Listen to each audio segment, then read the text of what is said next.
to start off this evening, and we're going to have a PowerPoint just to talk about exactly, we have approximately 900 people who live on our home nation that hold it down for our identity and who we are. And, I want to give special acknowledgement to those that live in our home community of Cowzus. I've only lived there since I've become chief, and it's become really, really dear to my heart. Living in the place before I was like that little kid from the city here, that I always joke around and say us First Nations kids, we didn't go to Disneyland. We were just shipped off to the res for Easter and summer breaks, And so that was basically it. My mom being a teacher, we lived on reserve for a few years there. But it's really wonderful to live on the land and to be living where my Mushum built his house and where our family has done ceremonies for generations. And there is such peace and it's so wonderful there. And, we have beautiful lands. We have beautiful lands, and this is what we're going to be talking about tonight, are the incredible lands that we are reclaiming and what exactly that means to us as Cowzus people, regardless of where we are. I'd also like to, and I just saw him, I would also like to acknowledge Chief Cadmus Delorme, who's here today. If you could stand up, please.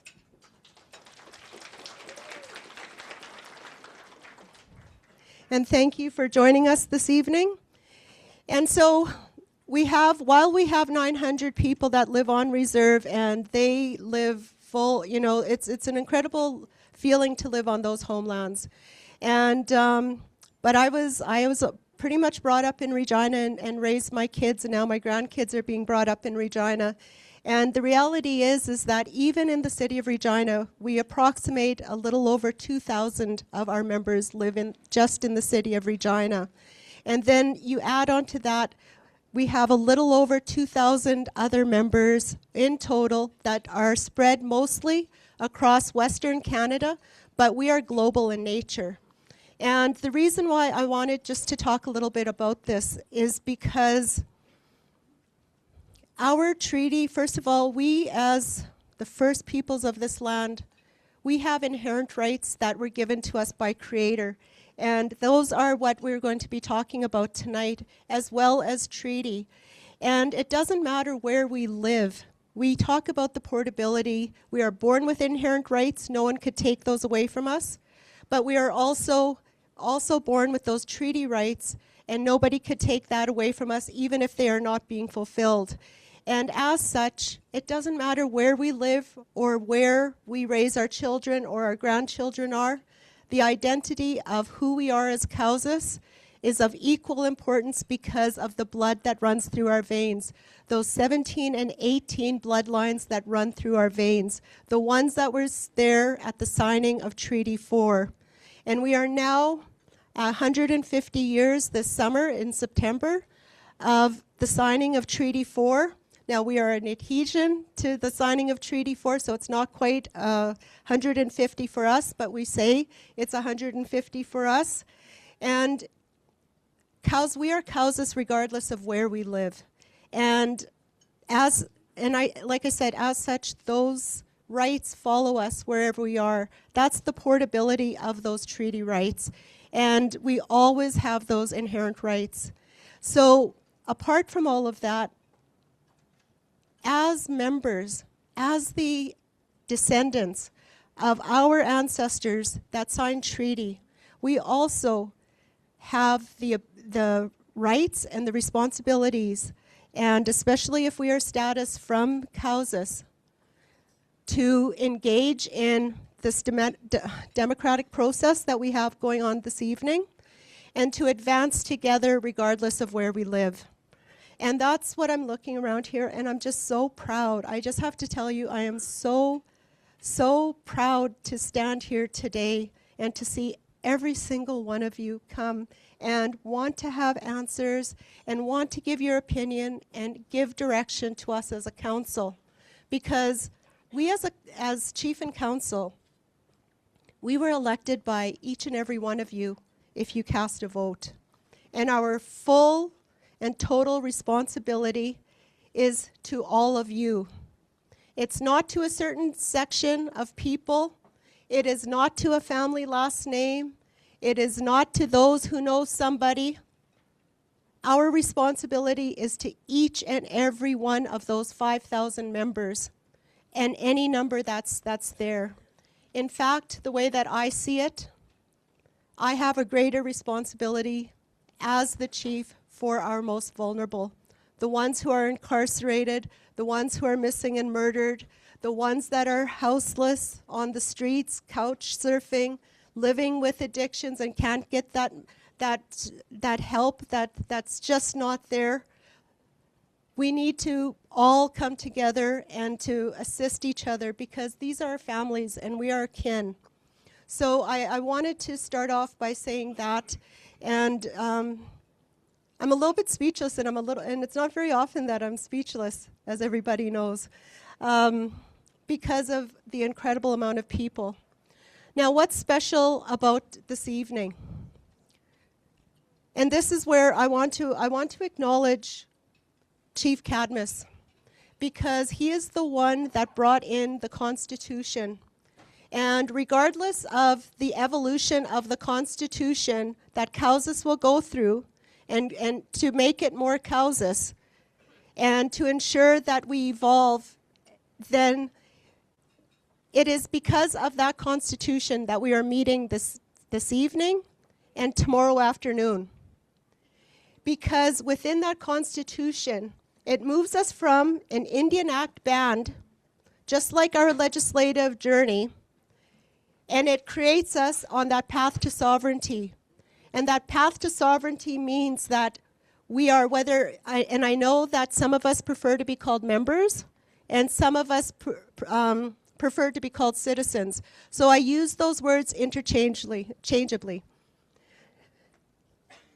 Because of that, everybody has the right under that Constitution, if you belong to Cowsas, to exercise your right to ask for a special assembly like tonight, or that's happening today and tomorrow, and for us as your council to ensure that we, to the best of our ability, which is our fiduciary obligation, which is a legal term, but for us sitting in these positions, apart from our heart being with all of you, and our intention and goodwill is with all of you, the reality is that we hold legal obligations. And when we get asked to have assemblies, that means that we have the obligation, the ethical, the moral, and the legal obligation to listen.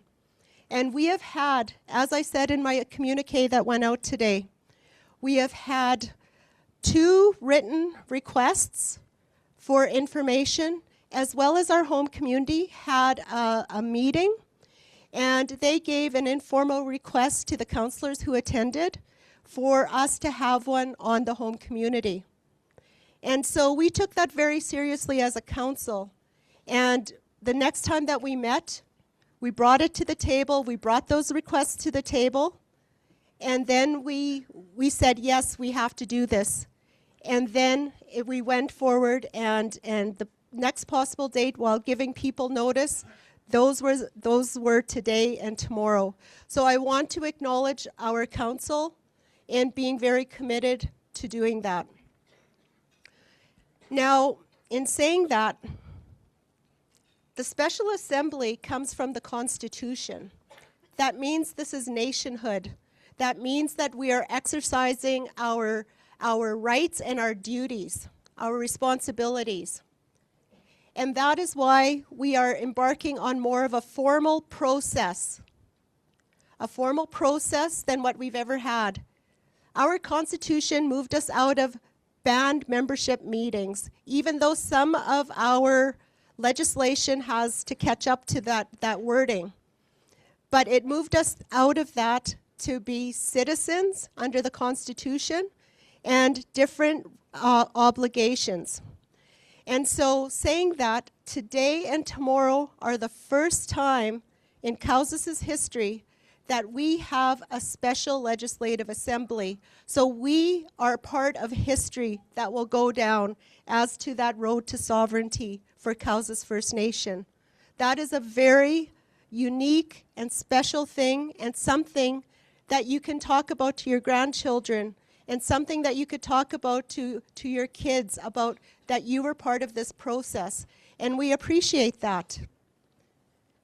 Now, in order to do that, in order to ensure that there is non-bias in what we as council say or do in regards to the information that's given out to our membership, our citizenship, we asked a very respected individual.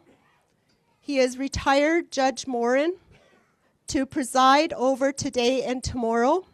He will introduce himself, but he is a person of utmost integrity, where he knows his obligation in accepting this duty to preside over today and tomorrow, that he will do his utmost to have this work in a orderly as well as a respectful fashion in which people are able to get their questions answered, and also for people to ask questions.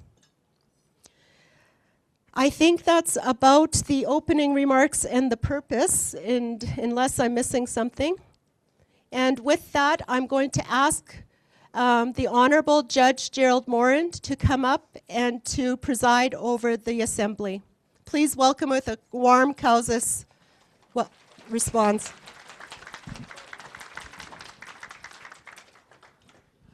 Tinige, naneda wanapsis, gutochiget nogneda. Ego neda wenga pega pachitan, gun stamgagi midigayan. Ta pachitan. Mam tunin chigan maga uto chipano, dayamihin.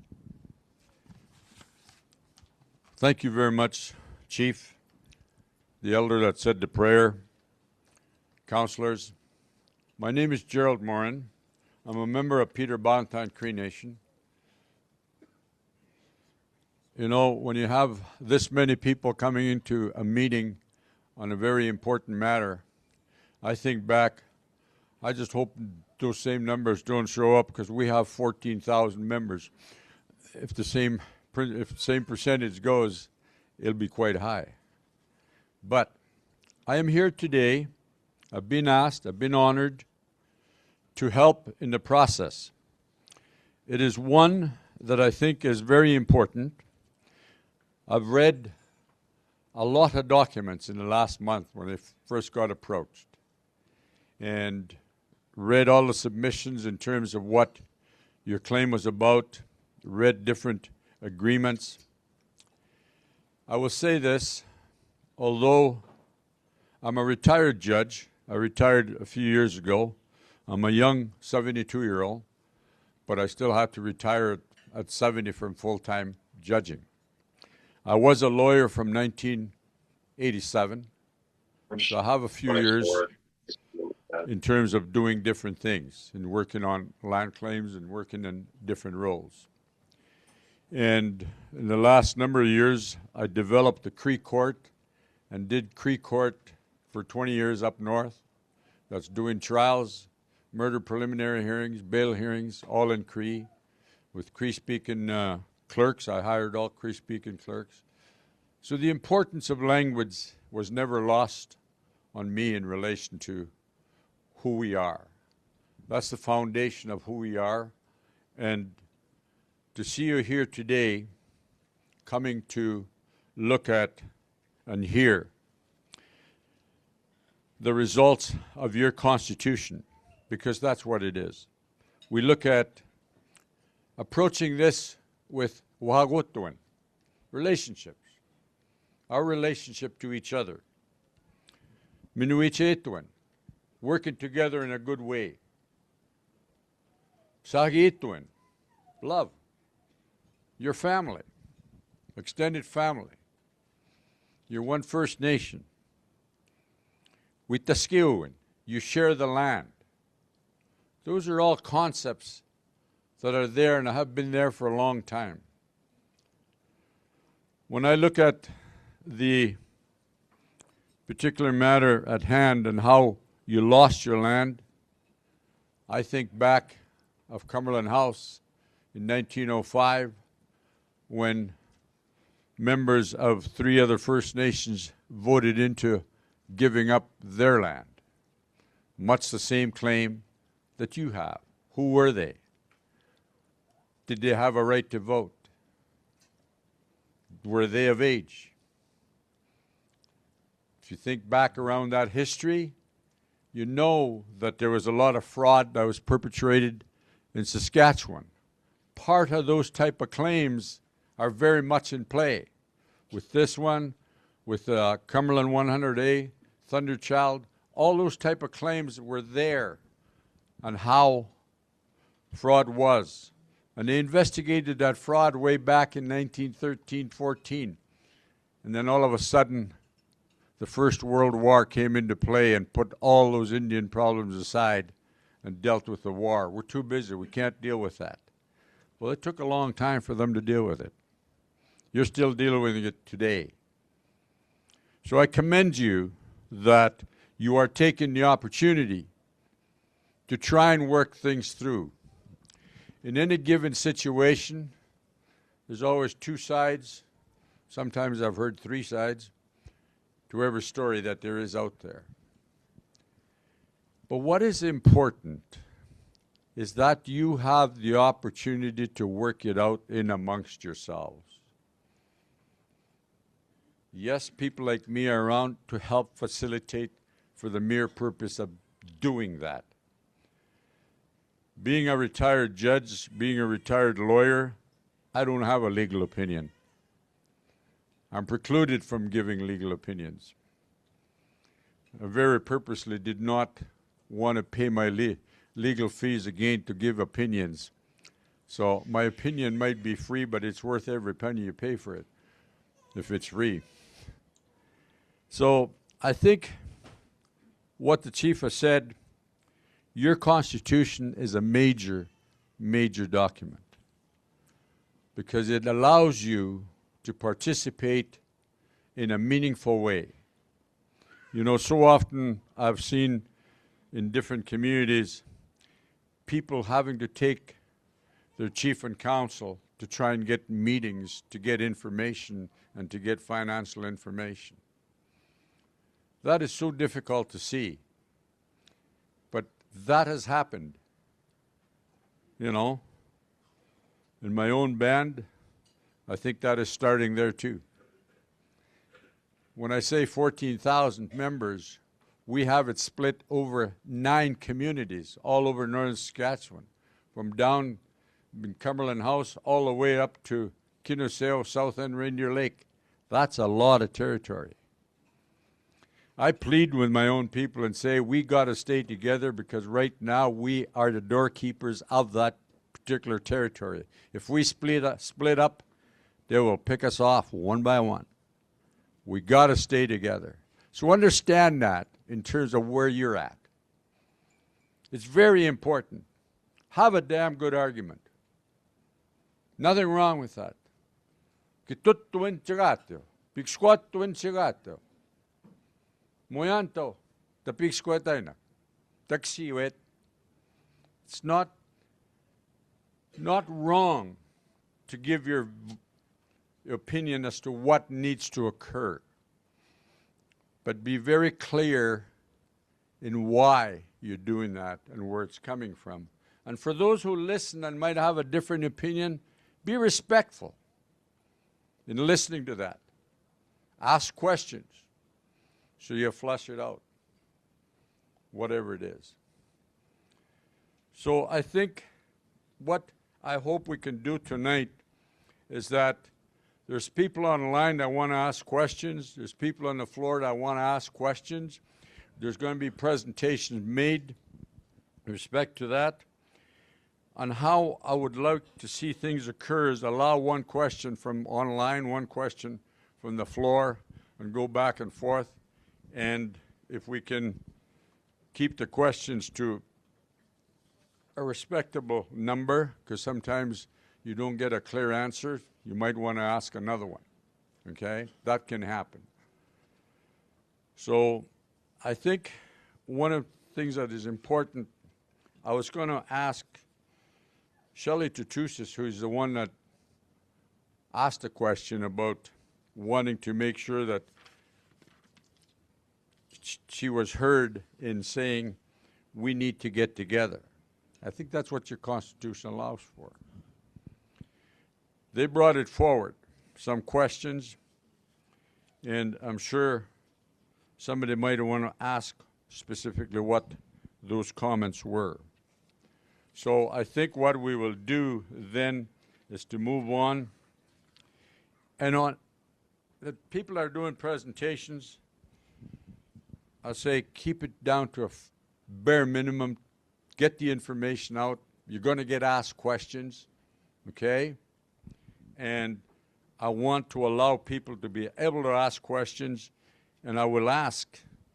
And hopefully we have enough time that we go through the whole works and come back. There's nothing worse than saying, damn, I should have asked that question. Lawyers do that all the time. Okay? I hope we can do that. It says 9 o'clock, but hey, it's time we used Indian time on the other side and work a little longer if we have to. Okay? I don't mind. So if we can maybe get started and deal with the first presentation. Question was raised a little earlier, and I just got reminded about why certain lawyers are not present, okay? And the lawyers that are representing you on the claim, which are still representing you on a claim, no decisions have been made in terms of anything, but I think that thinking of the chief and counsel is to look at it and say, we want to hear from our people in terms of what they think, and do we want the lawyers to be presenting their case to you as to why you should keep the agreement. If people want to support it, I think that's where it should come from, because it becomes a people's viewpoint, okay? But it would be leaning towards a bit of a conflict. He's your lawyer, and now they would be having to make arguments with respect to why they should keep the contingency agreement, and nobody's saying it's going anywhere. There are questions right now. No decisions have been made. This is a process, and I think a very good process, because it's better it comes out in the open rather than later. We should have had this. If you take a look at your claim, our people and your people did not have that opportunity back then to have sober second thought in terms of major decisions that were made. Let's not repeat that type of history. Okay? Opportunity. That's what's got raised to me. You're asking how I'm moderating. I'm giving the opportunity to do presentations. People will have questions, very specific questions, and we'll try and get those answered one way or the other. I won't be doing the answering. They'll be directed to different people that are going to be speaking. Okay?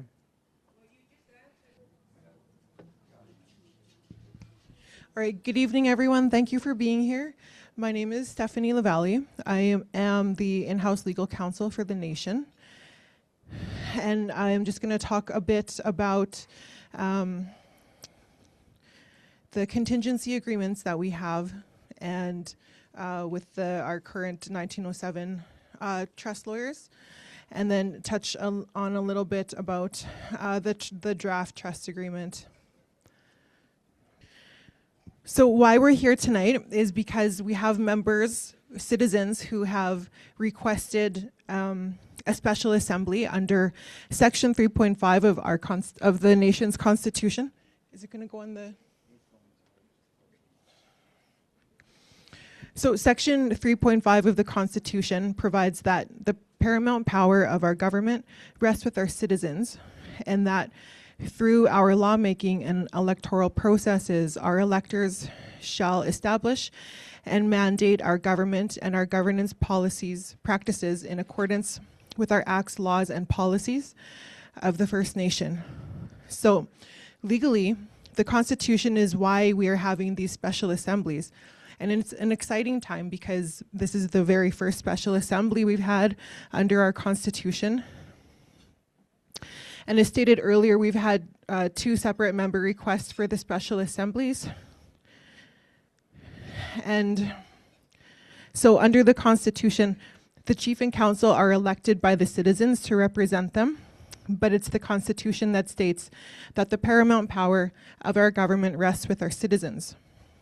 And so the purpose of being here this evening is to, for our citizens to be able to ask those questions that they have questions on and to be able to give answers and feedback to those questions. And also tonight is about education for the citizens.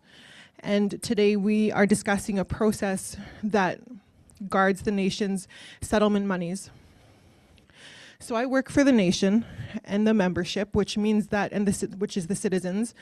So I'm using membership and members and citizens interchangeably because we're all members of the nation, but under the Constitution, we're referred to as citizens. So the 1907 lawyers have not been invited to speak here today because this is a Cowessess First Nation process under the Constitution. Today, we're engaging with citizens in a place where you can speak freely and ask questions openly.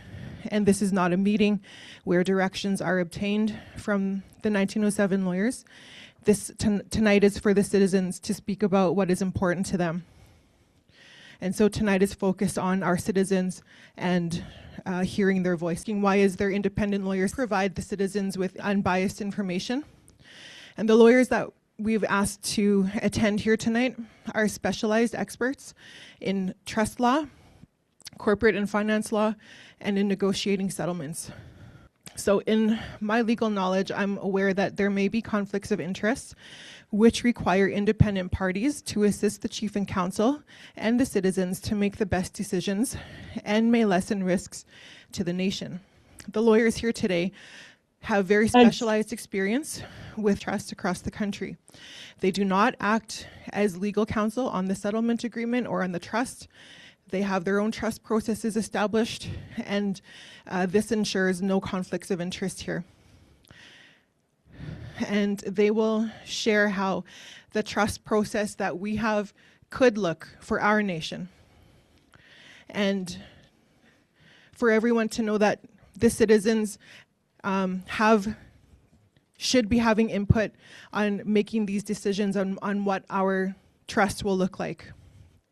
So obviously the lawyers here tonight, they're not the original drafters of the agreements that we have that are currently in place, the draft agreements. They're not here to defend prior work. Their role is for information purposes only, and they're not here to assist in making any decisions for the nation. They're just here to give you information on their experiences with trust processes on other nations. Okay. Someone's going to bring you a microphone. Thank you. Can you hear me? I appreciate your ability and your initiative to try and educate the membership, and there's nothing wrong with that. However, you're going to get lawyers to talk about a trust agreement when a lot of our members have never even seen this settlement agreement that you're going to be saying there's unbiased opinions on. And it would have been great to just see a framework and to see some results of all the 36 years of work that the current lawyers did on our settlement, so that we could at least see where that's at, so we understand our process before we start educating and complicating it and creating more issues. You don't even give us any reading material to read. You don't give us anything based on what you're presenting. We always have to react to whatever's going to be presented here, and that's really challenging for a member, especially when you're trying to educate. So I agree with you that reacting to things that you're being given, that you haven't had a say in the process, is frustrating. I sincerely agree with that. I mean, the draft trust agreement that has been given to the nation, this is it. This is, you know, a huge document of a lot of legalese that You throw it up there, but no one's had a chance to read it. No one's had a chance to really divest in what it's being said, other than what you're going to reiterate and summarize. And that was the whole point of having the lawyers who drafted the settlement agreement present the settlement agreement. And I'm sorry, Stephanie, you're not a specific claims lawyer. You're right, I'm not. But I'm providing information to the citizens tonight, and I'm not trying to go through what's in the draft trust agreement. That's not what I'm doing tonight. Thank you, Stephanie. My question is, you were just talking about the lawyers that are looking after us. Well, where are they?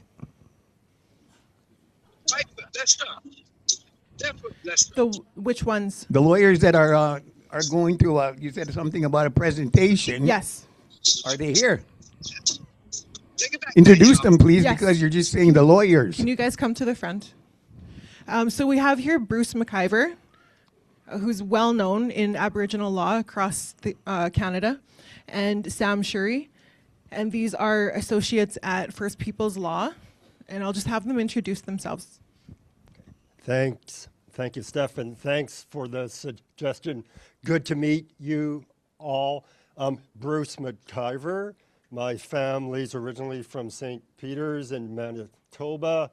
I am the senior partner at First Peoples Law.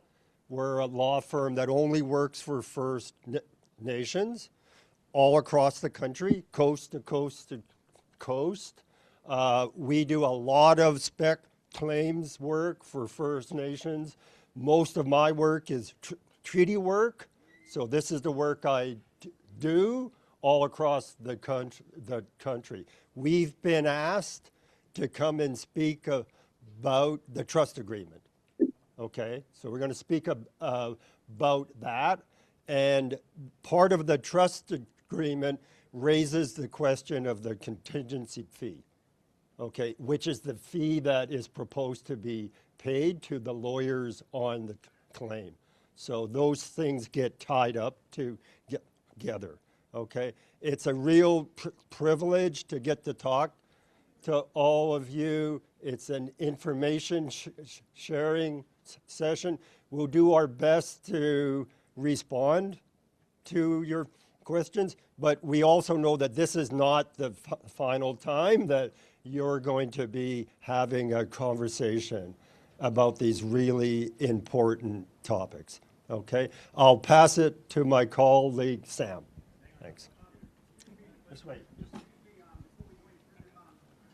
I was just. It's my wonderment is that you're our lawyers now, and that agreement you hold up that was made for our claim. Did your law firm originally make that? Okay, I said I'm going to let my colleague Sam introduce himself. There was a request for us, so we're not finished yet, and then we'll come back to that. Thank you. Thanks, Bruce. Hi, everyone. I'm Sam Shuri. I'm associate at First Peoples Law. I am not a spec claims lawyer either. That's not what I do, but I draft a lot of trust agreements for First Nations across the country. So that's why I've been brought in today to provide some information on what goes into a trust agreement, but more information on the process to develop a trust agreement. Our law firm did not draft the trust agreement that Stephanie held up. We're here primarily to talk about process and really what goes into meetings like this to establish priorities for a nation and how that can get built into a trust agreement that really works as well as it possibly can for Cowessess First Nation. So that's really what we're here for. Right. Thanks, Sam. Now back to the question. Thanks for that. No, we did not draft this. There is a draft trust agreement. We didn't draft that. We did review it. There's been some talk going back and forth. Can I finish, please? There's some talk, wait, I'm trying to answer your question, sir. There's some talk about trust agreements and settlement agreements. It's just important to keep those separate, right? There will be ultimately a settlement agreement. I don't think that's been drafted yet. And then flowing from that is the trust agreement. That controls where the money goes and how the money's used. Sir? Okay, so you've been hired by Causes First Nation to do a trust agreement? No. Well, what do you do? I've said we've been hired to advise on how you might go about doing a trust and to review the current draft trust. We've not been asked to draft a trust for you. Okay, and you also mentioned a little earlier that some reserves have problems with the amount of money that the lawyer should get is in the agreement, right? So what I would like to know, exactly as a member and you working for me, I would like to know how much I am paying your law firm to do this work for us. So I didn't say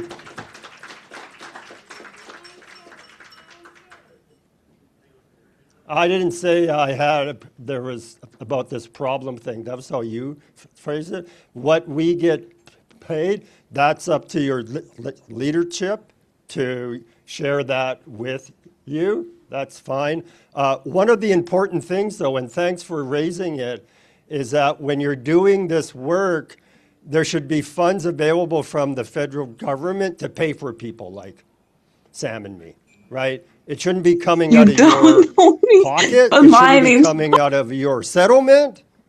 This is part of the cost of Canada settlement. So in my experience, and I've been doing this all across the country for a long time, it should be on Canada to pay the cost of your lawyers. Okay? There are times when they complain and everything else. You have to work it out. But as a first principle, Canada should be paying those costs. At least that's my view. And they shouldn't be coming out of your pocket. Now, each situation's different, but I'm just saying that's acceptable and that's common practice on a lot of claims across the country. Okay, we've introduced ourselves. Thank you, sir, for the questions. I know there will be, I'm looking forward to answering more, but I got a judge here who's looking at me, and I want to make sure that I'm in line with what he wants us to do. I just have one question. Who drafted that agreement that you guys are flying around up there? That draft trust agreement has been drafted by the current 1907 lawyers. I got another question. Yeah, so that is Al Brabant and Dan Madigan.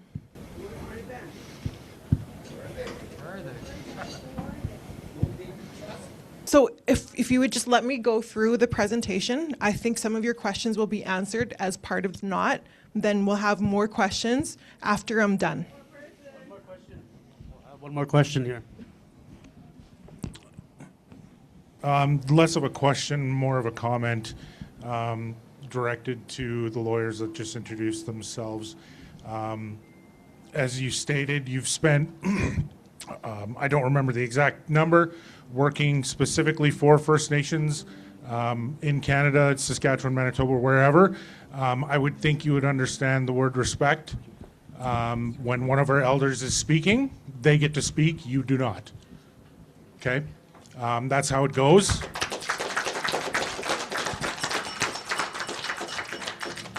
And it was extremely disrespectful and rude for you to interrupt one of our elders over here.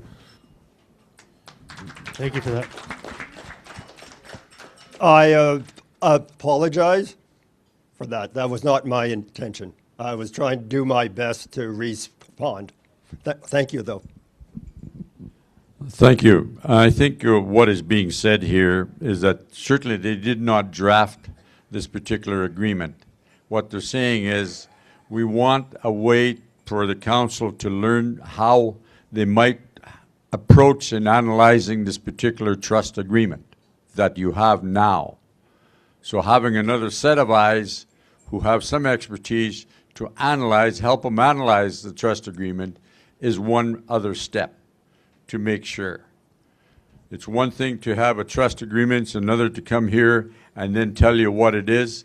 But I think as leadership, they also have a responsibility, and I think as the chief said, accountability to make sure that that is what they want to see and what they want to present. Those are all things that will occur. And I think tonight, yeah, we're having a little glitch time with different things. I don't operate too many of these myself. I'm only glad I can operate a mic. Proceed.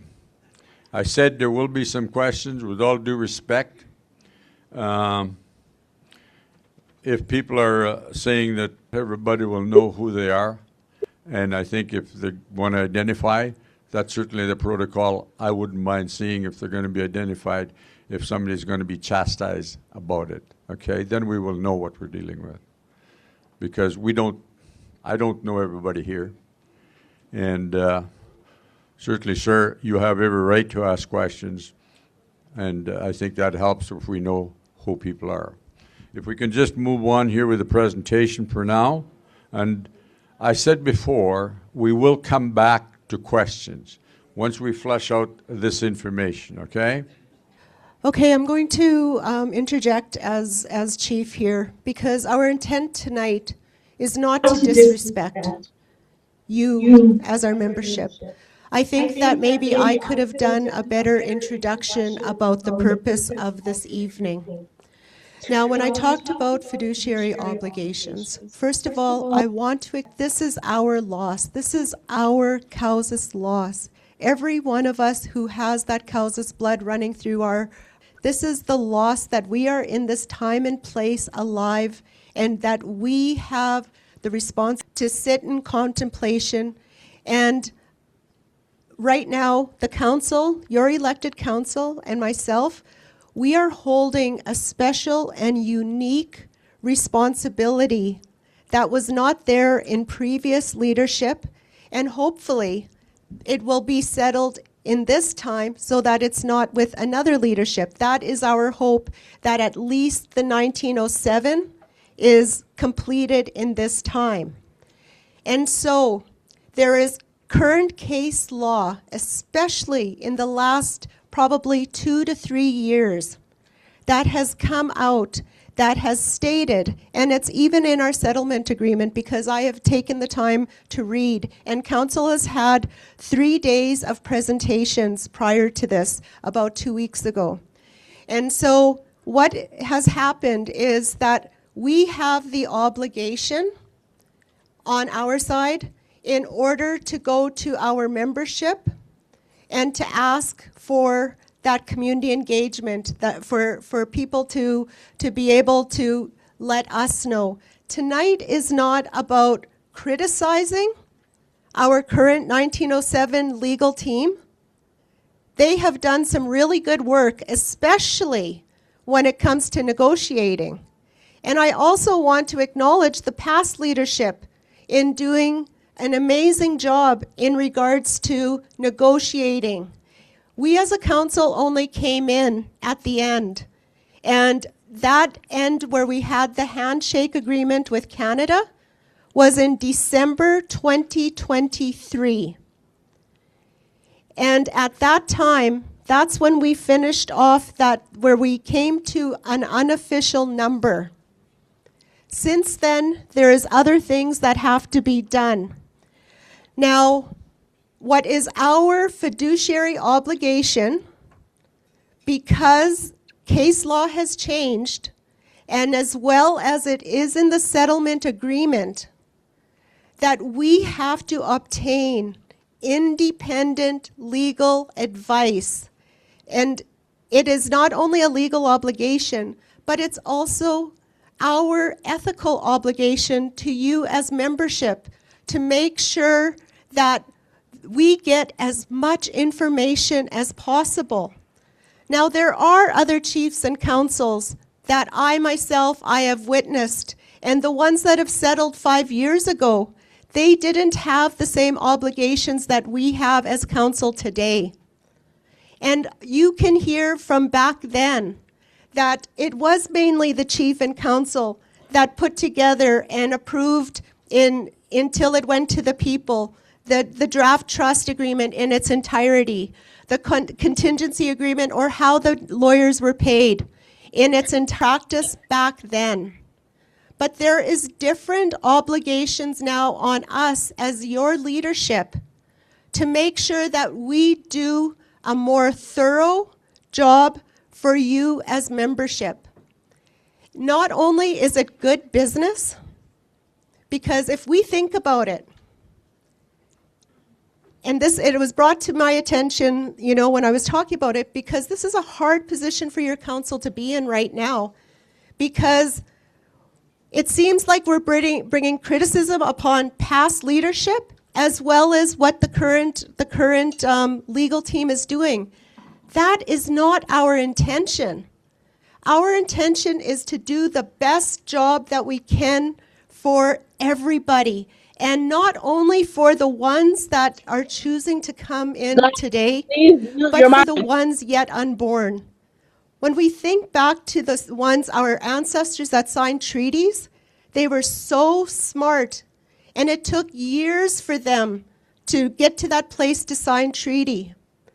And they sat with their tribes, and they contemplated for many, many years, and that was the good ancestors that they were. We are now at a point, a place in time, where we potentially, God willing, Creator willing, Mark Carney willing, that we will complete the 1907 as well as the ag bends, which is the cows and plows. Now, the situation is that in doing that, if I have to apologize for this, I will, but I don't believe that I have to apologize for this. I believe that in good business, I believe in ensuring that every cent that should belong and stay in Cowsas, so that our today members and our future members benefit. Our ancestors were the ones that had that loss. We deserve to benefit from this. Our children, grandchildren, chapans, those ones yet to come, so that in 100 years, just like 150 years ago, 148 years ago, we're talking about those good ancestors. In 100 years ahead, when all of us are gone, that those ones will have wealth beyond our dreams. And they will call us good ancestors. Now, there has been incredible work done. There is no denying it. But what we are doing in bringing this to the people is tonight not to discuss or to debate about the lawyers, if they're worth it, if they're not worth it, if this draft settlement agreement is worth it or not worth it. We're talking about engaging on a process where our membership, you as members, the living people of today that will be fortunate enough to most likely receive a per capita distribution, that you in fact have that say on behalf of your relations that aren't even born yet. And so it is our responsibility to come to you and to engage so that you understand the process. And with all due respect to Stephanie, because this is new for her, public speaking. And so when she talked about the conflict, it was about the conflict of, and I am not a lawyer here, but it was about the conflict of us being able to speak freely. It is not to debate, but to talk about process and to hear from you as membership, citizens, how you want us as your leadership to engage you. If you tell us, we're good, you 9 people should decide everything on behalf of us, if that's the direction you give us, we will continue along that path. We will. If you say to us, we want to be engaged, we want to have community meetings, we want to talk about what the priorities in the draft trust settlement will be, that will be our direction, to have more meetings like this so that it could be a true Cowsis draft trust agreement, that you will be having your stamp on what your descendants, how they will benefit. It's going to be up to all of you. We are bringing options because I believe as your chief that is the right thing to do. I don't believe it should be up to 9 people, myself and 8 council members, as well as 2 lawyers, in order to decide the fate of the wealth creation for our nation for the next 100 years. I believe there should be as many voices as possible, that people should be engaged in the process, that it is a democratic process, that as many people that can are part of it. And so tonight, if you tell us, if we hear tomorrow, we're good, go ahead, as chief and council, do this on behalf of us. If you tell us, you know, it's good, we'll continue along that path. But if you tell us and direct us, we want to have community engagements where we prioritize and we have an ability to have a say on what the priorities are for what that draft entails, because that is your right and your responsibility. We will do that also. Tonight is not about us versus them. We are standing on the shoulders of our leaders that went before us, elected or not. We are standing on the shoulders of our parents and grandparents and great-grandparents who suffered that loss more than we did. We today are only going to benefit probably personally because we're only alive in this time and place. But in that benefit, we have the responsibility to look further down the road for our children and grandchildren, regardless of where they live. That is why we are here tonight. And so the presentations that we're bringing tonight, what they are for is to demonstrate process, to demonstrate how people can get involved, to answer some questions. It's not an argument. I know we're Cowsis people, and I get told, you know, we were always the original rebels and that type of thing. This is not about that. This is about us listening to how we should move forward. And it is not too late for our membership to get involved. And we are coming now to ask you, do you want to be involved? And how do you want to be involved? The people that we're bringing in today, as Bruce said, there is a government loan program in which the government gives us as First Nations, that is approximately $200,000 per year. And when it is typical, because we haven't received an offer, so I have to say it is typical. But it is typical that when we receive that offer, part of that negotiated settlement that will be able for all of us with our one vote each to decide upon, what will happen is that most likely that 200,000 and the 200,000 from last year and the 200,000 from the year before and the 200,000 from the year before, it will be forgiven within that loan, or that settlement agreement. So in asking, how much is this costing us as Cowsis? It is not costing our own source revenue or any sort of money. This is coming from a federal loan agreement, And it is meant specifically to obtain this type of unbiased advice, as well as to go and talk with you all as community, as the ones who are the beneficiaries and the recipients, as well as the ones to decide on behalf of your children and grandchildren. And so there is money that is given by the government, and that is what is being used. There's not a cent that is coming from own source revenue. That's what it is. And I discussed this with the Director General. His name is Stefan Machiation, and he confirmed this just 3 days ago. So that is what it is about tonight. It is not about a debate. It is about explaining process, giving different options, and hearing from everybody else. Hearing from all of you what you want us as Chief and Council to do.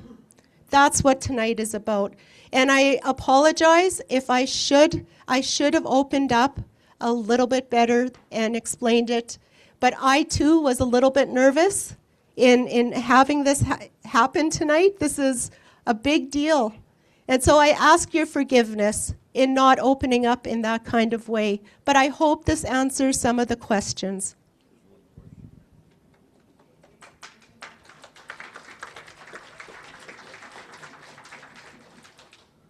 Thank you, Chief. And I'll speak from, from my passion from living on the reserve practically all my life and living through many leaderships and living through many evolutions of our Constitution and our claims, and being able to learn from our treaty land entitlement claim, from our flood claim, and moving forward. And, you talk about engagement, but you seem to do all the talking, and we never seem to get a chance to do any talking. And then you bombard us with all kind of presentations where we run out of time and don't have time to do any really engagement. And when you have an audience this large, you should have had things broken out so there could be true engagement on true issues. And my discomfort here is I don't know these lawyers. I've had a relationship and a trust relationship with our current lawyers who have worked on the trust, who've worked on our treaty land entitlement claim for the past 36 years. Now, you just don't throw those relationships away. And you're the one that keeps talking about legal fees, when we should have been talking about settlement framework, wealth creation strategies, and things like that the membership should truly be engaged on instead of bombarding us with complex legal, listening to all this legal presentation. And we don't even know these people. These lawyers. We haven't established a trust relationship with them, and I don't even know if our council has. Maybe you have as a chief, but I don't think anybody else has. Hi. Thank you, Lucy, and I really respect everything that you have said, and that in itself shows that your wealth of experience, but also what could be considered a bias in that. And so in saying that, the people that we have engaged with, they are not lawyers for causes, as Bruce had said. They have been retained for a very specific purpose, and they are being paid by this government loan that we expect will be forgiven. Where are we sitting at? Are we sitting at the cabinet, or what level is it? And what are we doing to push them? Because, they're sending money out to Ukraine, they're sending money here, they're cutting from the missing and murdered, like they're cutting from the First Nations, but they're sending it everywhere else. What are we doing as a nation to do the pushback? Where's the leverage here? Like, what do we have? Thank you for that question, and that's a fair question.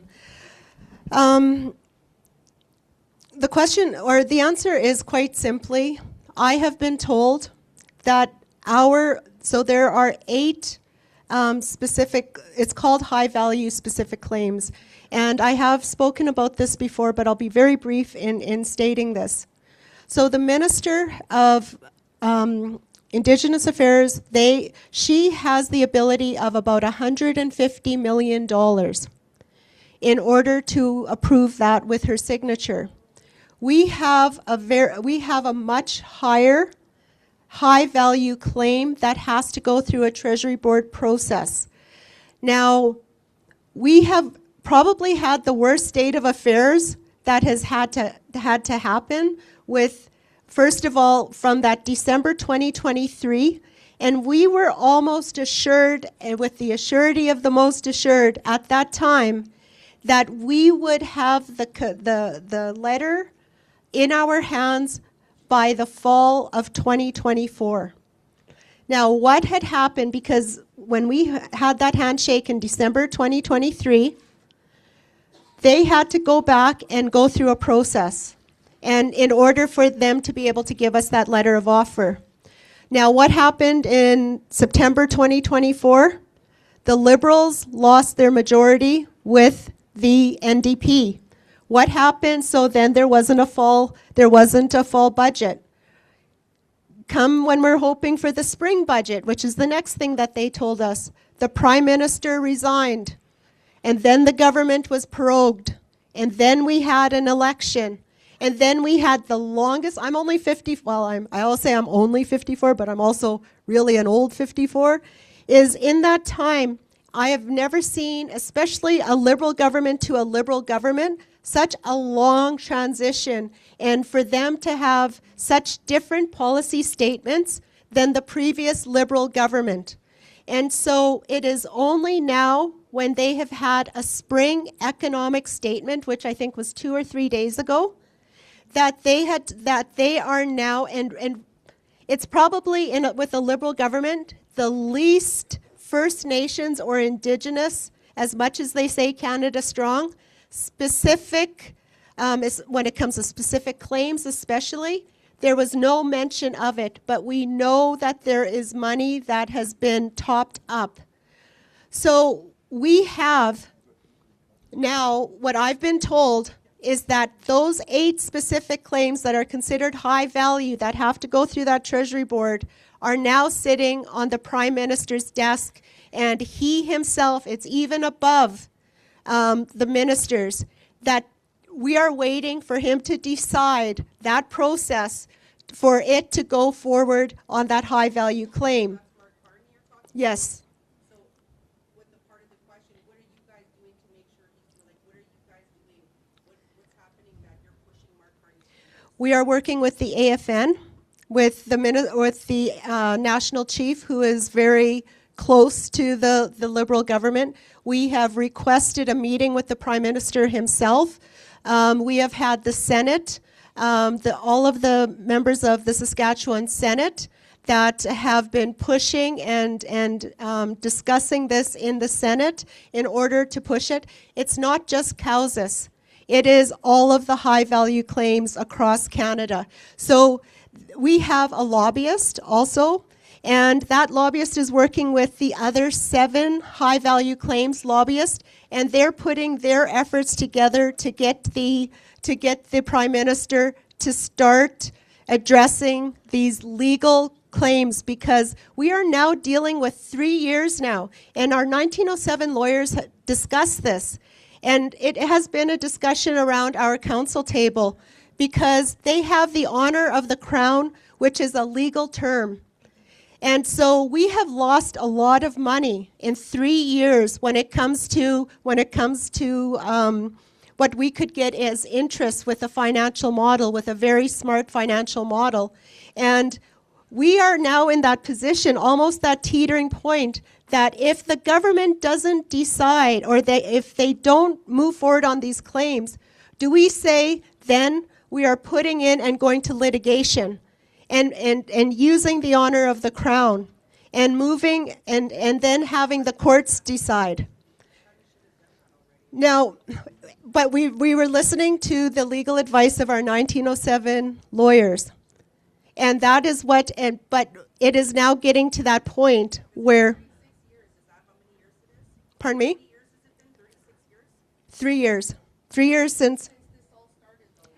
The last time that the claim was accepted was in 2020.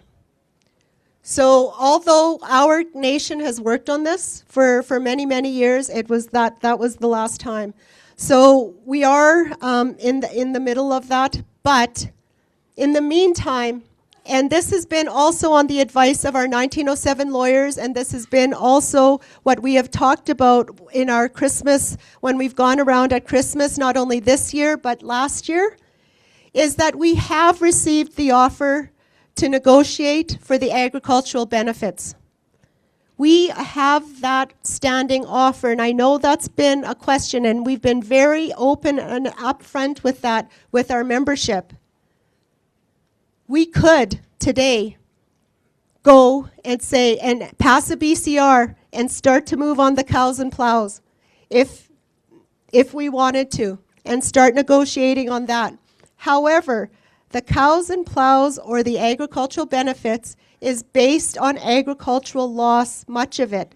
And on the advice of our lawyers, our 1907 lawyers, so once again, this is not about being against our lawyers, because we as a council have followed the advice of our 1907 lawyers to date. And that has been that we do not even embark on negotiations with our cows and plows until we get a letter of offer from the 1907. Because we have, what they will say is that they already compensated us for the cows and plows and the agricultural benefits, and then they could withdraw their offer, and then our 1907 will go pshh. So that is where we're at. And so that's why in the meantime, and our elders always tell us this, our Kateak always tell us this, okay, you continue on with your political process and continue to do that, and we are doing all of that. But also on this side is, how do we, as Cowes people, how are we going to ensure that we do the best that we can in even bringing this tonight? Because I'll tell you right now, even for if everybody just got mad or whatever, or we have a really constructive conversation, we as chief and council have met an obligation, a fiduciary obligation, to be bringing this process and options for process to you, the members.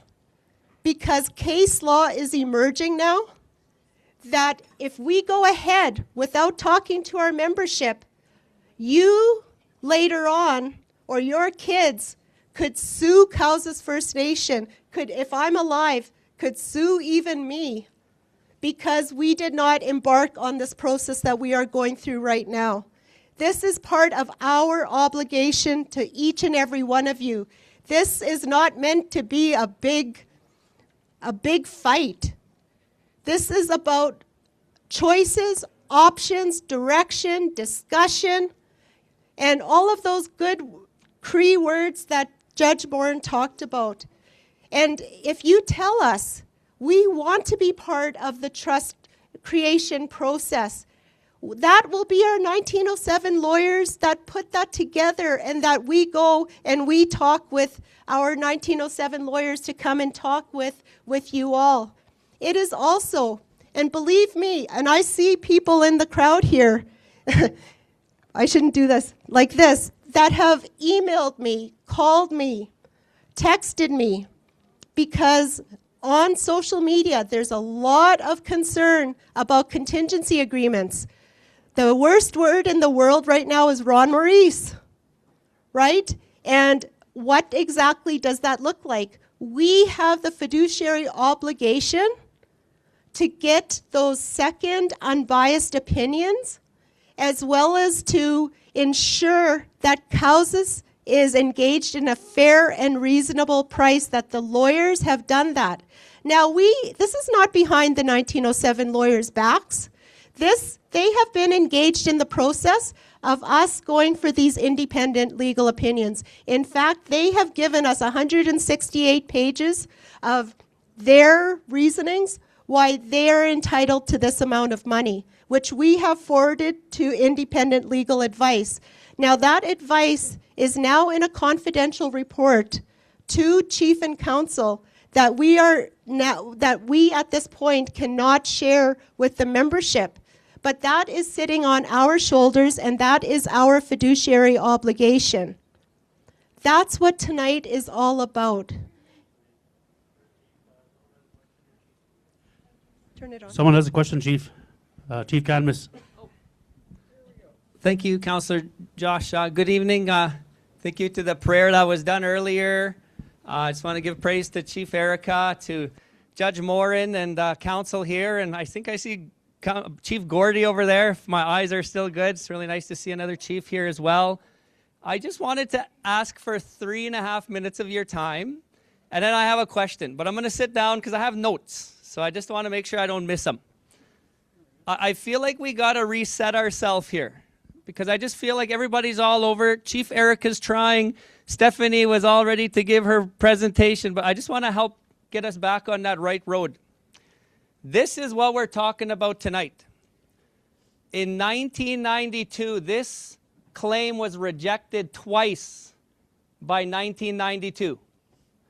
In 1997, Chief Rook, his council, did their due diligence, and they hired Dan and Al in 1997. And they offered Dan and Al 2 options. You could go on a pay-as-you-go, meaning hourly, or a 10% award if won. And this claim already was lost twice. And so 2 lawyers, Dan and Al at the time in 1997, took the 10% award because Rook told them, we don't have money to pay you either. So Dan and Al took the 10% in 1997, even though this was not in favor of winning. And that was true at the beginning because it made it all the way to specific claims in 2000, and it was tied, and they canceled it. They said no. So it paused. It was shelved. In 2016, when I became your chief and the council that was with me, we reapplied in 2016. And so at that time, we interviewed 3 legal firms. That was our due diligence. We interviewed Dan and Al, we interviewed Tony Merchant, and Ron Maurice. And the council created a BCR and approved it, choosing Dan and Al. But then we said we can't go with the same contingency fee because in 1997, our claim was around 75 million estimated. So they would have got 10% of that. We said this claim has almost tripled to quadrupled in size. So we agreed with them that we'll do the 75 million 10%, but anything above that, they get 5%. And we got legal confirmation from this with advice from Vice Chief Dutch Leroy and Jamie Benson at FSIN, and council approved a motion in 2016 approving Dan and Al to do this for us. Dan and Al got all the research done with people like, there was the Hoffman report that appraised the land since 1907. The Hallberg did all the minerals. And in 2019, our claim was validated, meaning that the federal government agreed that Cowses was wronged under the Indian Act. And so that's when this all started again. And the council of the day, we showed you this contingency plan in 2017 when we'd have our meetings. We showed you what Dan and Al would have got paid if we ever got this to fruition. And so as we move forward, we took this to ceremony. We took the minute book from the late Pelche, Edwin Pelche.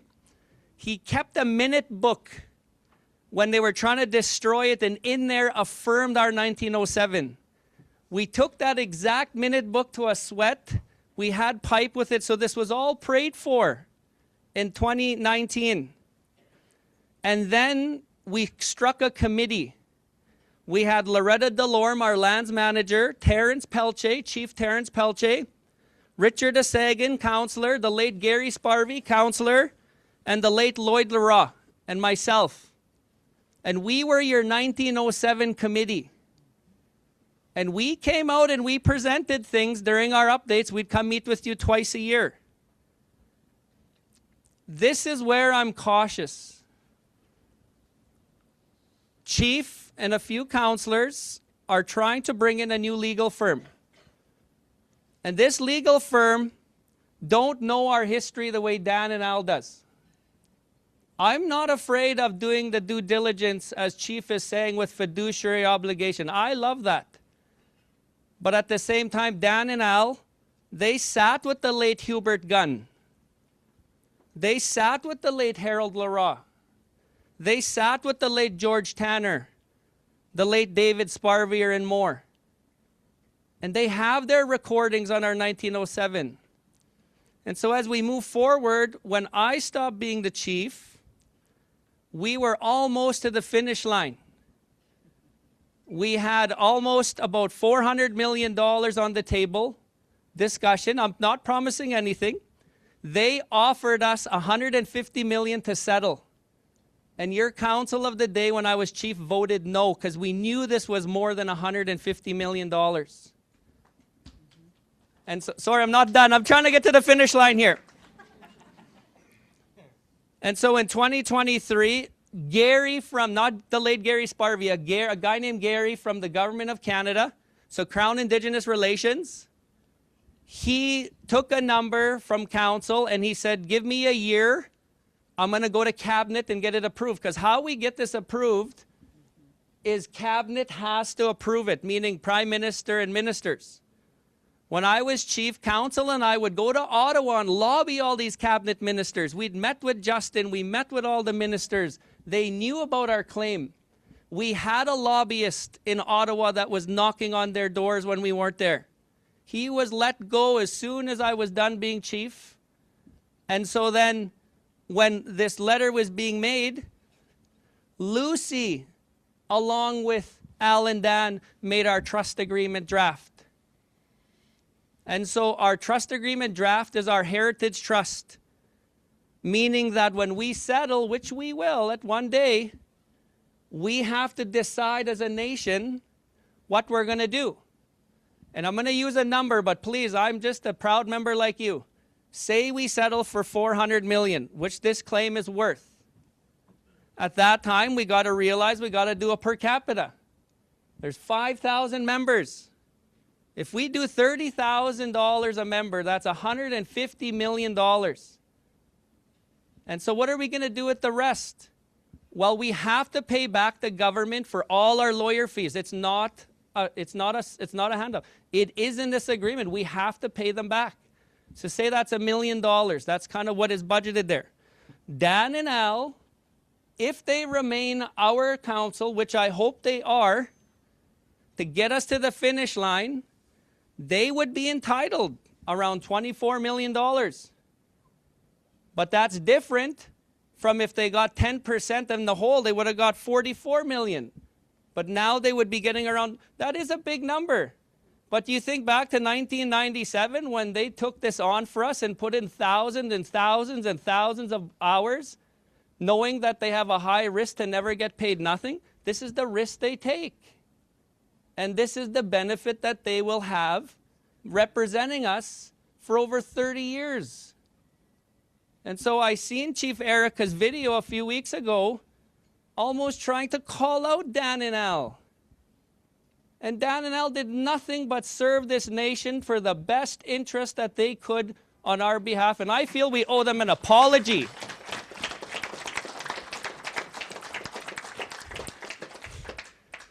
This is where I suggest, and I'm just one proud band member here, the remaining of our dollars would go into a trust, a heritage trust.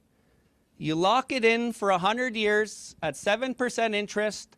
Our children and children yet unborn will have so much more to offer that our nation knows that we can do. And you know, as we move forward, I would like to see all 8 council participate. Because I'm hearing right now that 2 councillors are participating and 6 are shelved, and that's not healthy. Like, we have intergenerational trauma. Like, this isn't real. Like, this is real for us. We don't want our council disagreeing.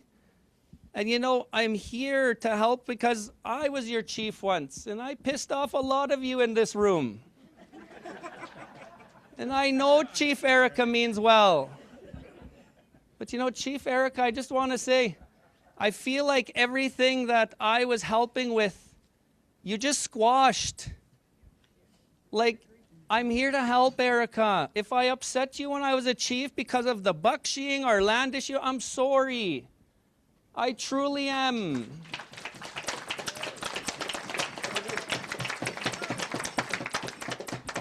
But I would like to see in these decisions a real council BCR. I don't want just a chief saying in the room that she has the authority to do these kind of things. No, we don't act like that. This claim has been going on for 8 councils. And we're going to get this to the finish line soon. But I'm just a little thrown off tonight because I do feel that we are all confused in this room.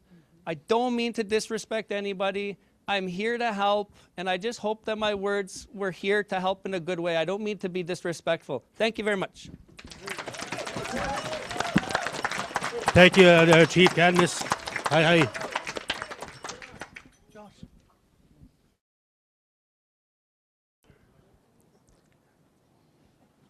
Just hold on, Bonnie, before I would like to respond first to Chief Cadmus. First of all, I want to appreciate, I say that I appreciate you for you to come and give that history, because it's honest and true history.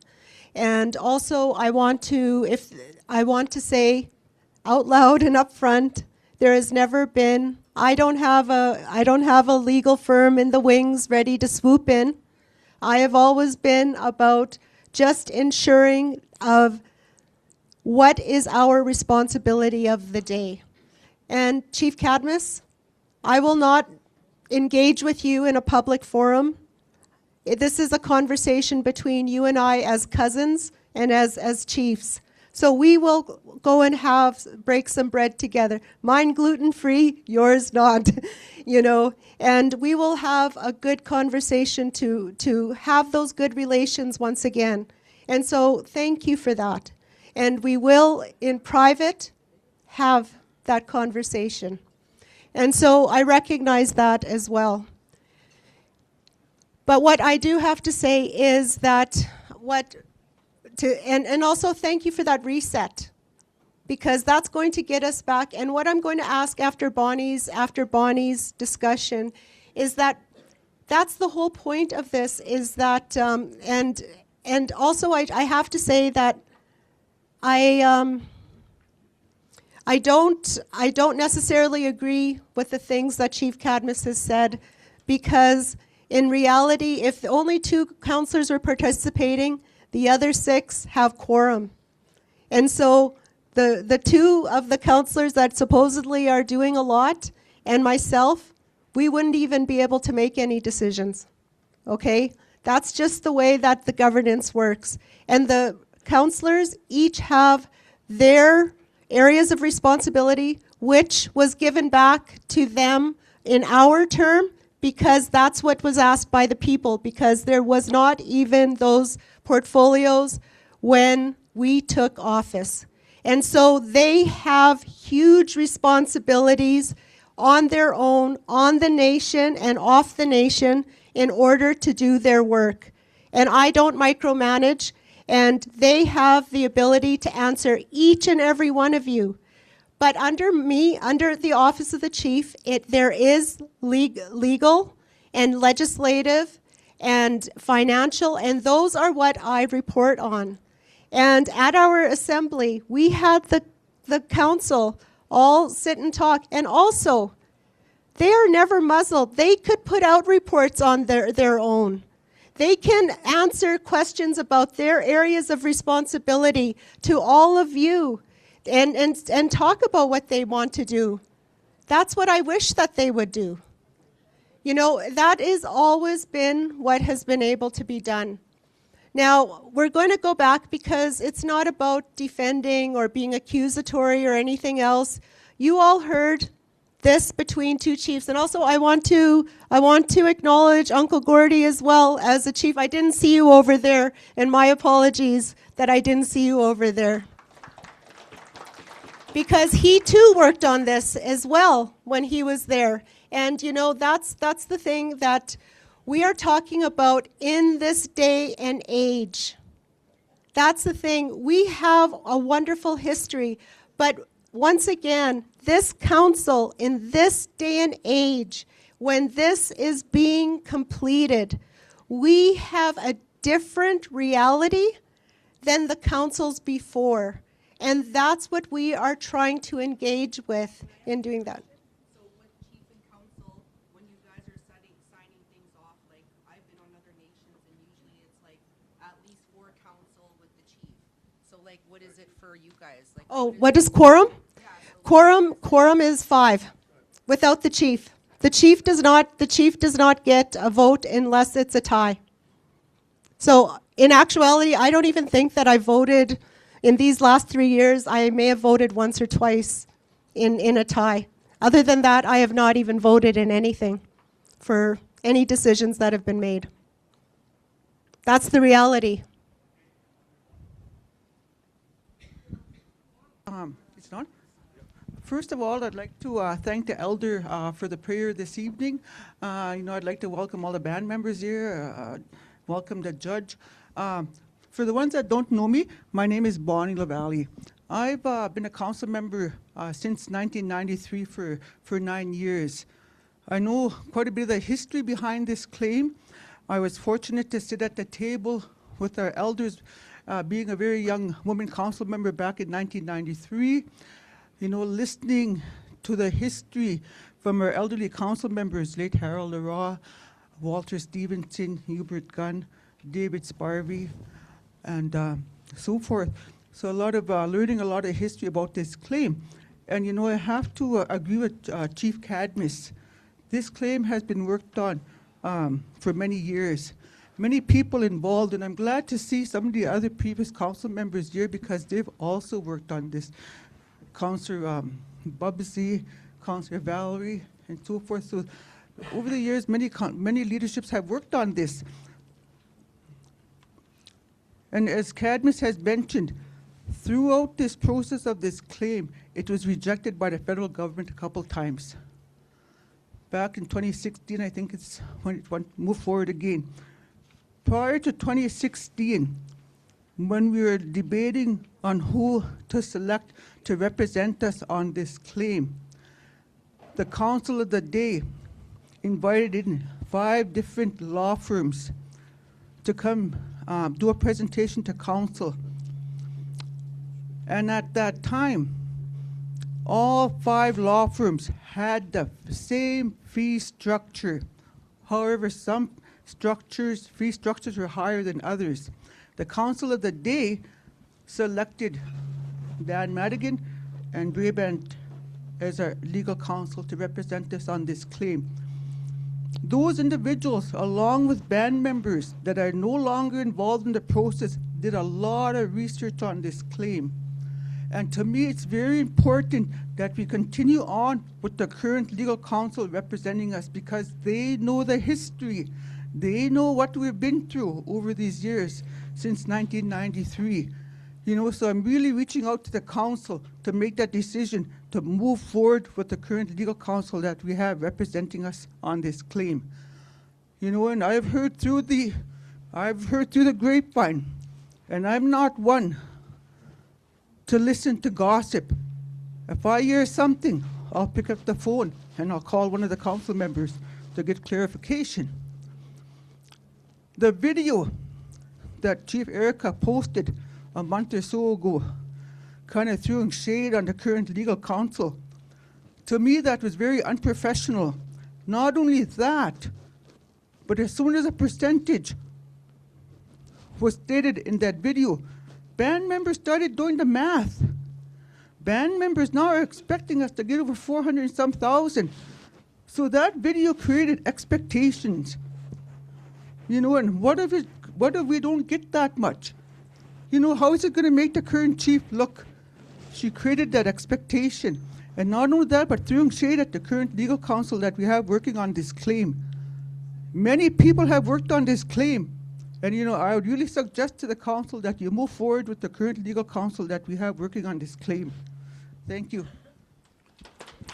Thank you very much. At this point, we're going to take a 10-minute break, and we'll get back and take a look. So we'll take a 10. Okay, first of all, to the people online, we're not ignoring you in terms of. And get on with trying to hear about what it is that these two lawyers are up to. No, they're not trying to steal the file. They want to talk about trusts. So we have to try and trust them that that's what they're going to do. Okay, how much time do you need to explain the situation? 5 minutes tops. Boy, I'd like to pull them back. Okay, thanks, Judge. I'll pass it over to my colleague Sam to talk about the trust, but I just wanted to emphasize the point that the judge made. We're not here to take Al's work. I've known Al for a long time. I've worked with Al on files before. I'm sure he's done a really good job for you on this claim, right? So that's not what we were asked to give independent advice. Best practices when you're setting up a trust. So that's what we're here to do. My colleague Sam, we do these big settlements for First Nation clients. We do it a lot all across the country, so we have experience doing it. Ultimately, you will have to decide what you want. We're just lawyers. We just give advice, leadership, and the nation has to decide. We'll give you some advice. We'll give leadership advice. What we've seen goes into setting up a trust because it's such an important decision. Okay, so that's what we've been asked to do. And we've not been asked to comment, to give an opinion on the contingency fee, right? We're not doing that. There's a separate council. That's not our thing, right? Like the chief was saying, there is a responsibility on leadership. Make sure you get independent advice before you go ahead and make a decision because there's so much money at stake. But we're not doing that. We've got a pretty small role. We'll assist you as best we can. My colleague Sam, he's the guy who thinks all the details on the trusts.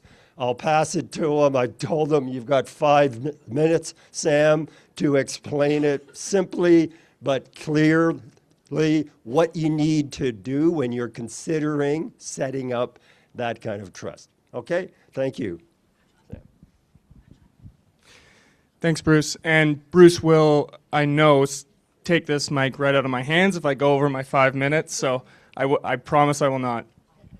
So, like I said earlier in the evening, what we've been asked to advise on is not necessarily sitting down and we haven't drafted a trust agreement for Cowessess. I've drafted plenty of trust agreements for other clients and other specific claims. That's not what we've been asked to do. What we've been asked to do is to talk about the process and what goes into setting up a trust so that it is a Cowessess First Nation trust, not an off-the-shelf kind of standard form trust agreement that may or may not work for Cowessess First Nation, right? This is a trust fundamentally is, at its core, you're going to be taking your money from your 1907 land claim and investing it in a trust. There's going to be a trust agreement. That trust agreement is set up for the benefit of Cowessess citizens or Cowessess members. I understand that those terms are used interchangeably, right? So it's set up for the benefit of Cowessess First Nation as a whole. Whether you live on reserve or off reserve, you are a beneficiary of that trust, okay? That means that it is imperative on counsel and legal counsel, anytime that I've been involved in setting up a trust, it's imperative that we have engagement input from the beneficiaries of the trust, right? the nation as a whole. Okay, so that really is fundamentally what we've been asked to advise council on, is what are the options for ensuring that we set up a trust agreement that isn't just kind of standard form, and it may or may not fit within Cowess's constitution, Cowess's governance structure. It may or may not reflect the priorities of the nation. Okay, so really simply, in our experience, the best trusts are not those that are set up with, 100, like trust agreements can be 100 pages, and I write them for a living, and I can barely get through some of them because they will put me to sleep, and they're complicated, complex legal documents, but at the end of the day, they're complex legal documents that really reflect kind of simple principles, but they need to be crafted in a way that suits nation governance structures and is going to be able to be flexible and adaptable, recognizing that none of us have a crystal ball. None of us can see the future. Trusts are set up for the future of, or for the benefit of future generations, right? They're not just set up for the benefit of, those with us today, right? They're set up for the benefit of the long-term benefit of the nation. And so part of that process, the most important part of the process ultimately, and the biggest part of the process of establishing your trust is establishing priorities amongst Cowess's citizens, and really everyone understanding and having input as to what you want to see reflected in the trust. How do you want that money to be spent? How do you want it to be invested, right? How do you want, what possible uses do you want to see for that money sitting in your trust, right? You can borrow from, the nation can borrow from the trust. The nation can borrow against the trust. You can use it for economic development opportunities, to support elders, to support youth, right? But until you have those conversations, that trust agreement is not necessarily going to reflect what membership really needs to see and wants to see in that trust agreement. So our advice to council has been, in order to fulfill, Chief Bowden has talked about fiduciary obligations. In order to fulfill those fiduciary obligations, that exercise take place before sort of signing on the dotted line, let's say, of a kind of off-the-shelf trust agreement. And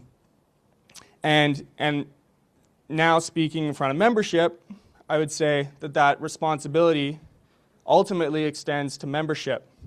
Not that membership has a fiduciary obligation at law in the same way that council does, but this is about obligations and thinking about future generations and wanting to ensure that the nation is doing its due diligence and following the proper process to structure a trust that, again, is going to reflect the priorities of the nation for the long term. That's really all I'm going to say. Very good, Sam. That was like 5 minutes bang on. So I'm sure there are questions. I saw some on the chat. Thank you for posting them. There was a question about where would the investments go? How are you going to invest the money in the trust? That's a great example that you want to spend the time to have the engagement with all of you. The ones online, the ones in the community. You really need to spend the time to talk about those things. What do you want to do with the money? Because it's the money, like Sam says, for your children, your grandchildren, for generations. You'll never know, but you'll be making decisions now when you enter to that trust. So our advice has been, take the time and do it right. This is a huge amount of money. You have a huge responsibility. You don't need to rush into this at all. You have a responsibility to your children to take the time, engage, and get the trust you want. The trust that reflects your values, your objectives. It won't be the same as your neighbors. It won't be the same as anyone else. It's like you got your own constitution that reflects you. Do your trust like that. I'm sure you just didn't pick a constitution off the shelf, right? I hope not, but maybe. You want to take the time because it's such a huge amount of money and a huge responsibility. And once you make those decisions, they're made. Like, it's going to affect your governance going forward. Where's the money? Well, it's in the trust, and the trust says we can use it for this. Doesn't say we can use it for that. Very, very hard to go back and change it. Okay, so that's what we wanted to talk to you about. Okay, is take the time and do it right. Ultimately, hey, you do what you want to do. We're just lawyers giving advice based on the work we've done. Okay, thank you very much. Any questions? I think there was one point made by former Chief Cadmus in relation to putting the money into a trust. And I remember doing the calculation back in treaty land entitlement in the 90s. 7% over 10 years doubles your money. But I was 7.5%. But that question that you had, and whether or not that type of situation can occur, that's the point you made. Am I correct on that? There's a question here. Hi, my name is Francis Barbie. I'm one of the older members of COUSES. And as I sat here all evening and I was told different things in different scenarios, and then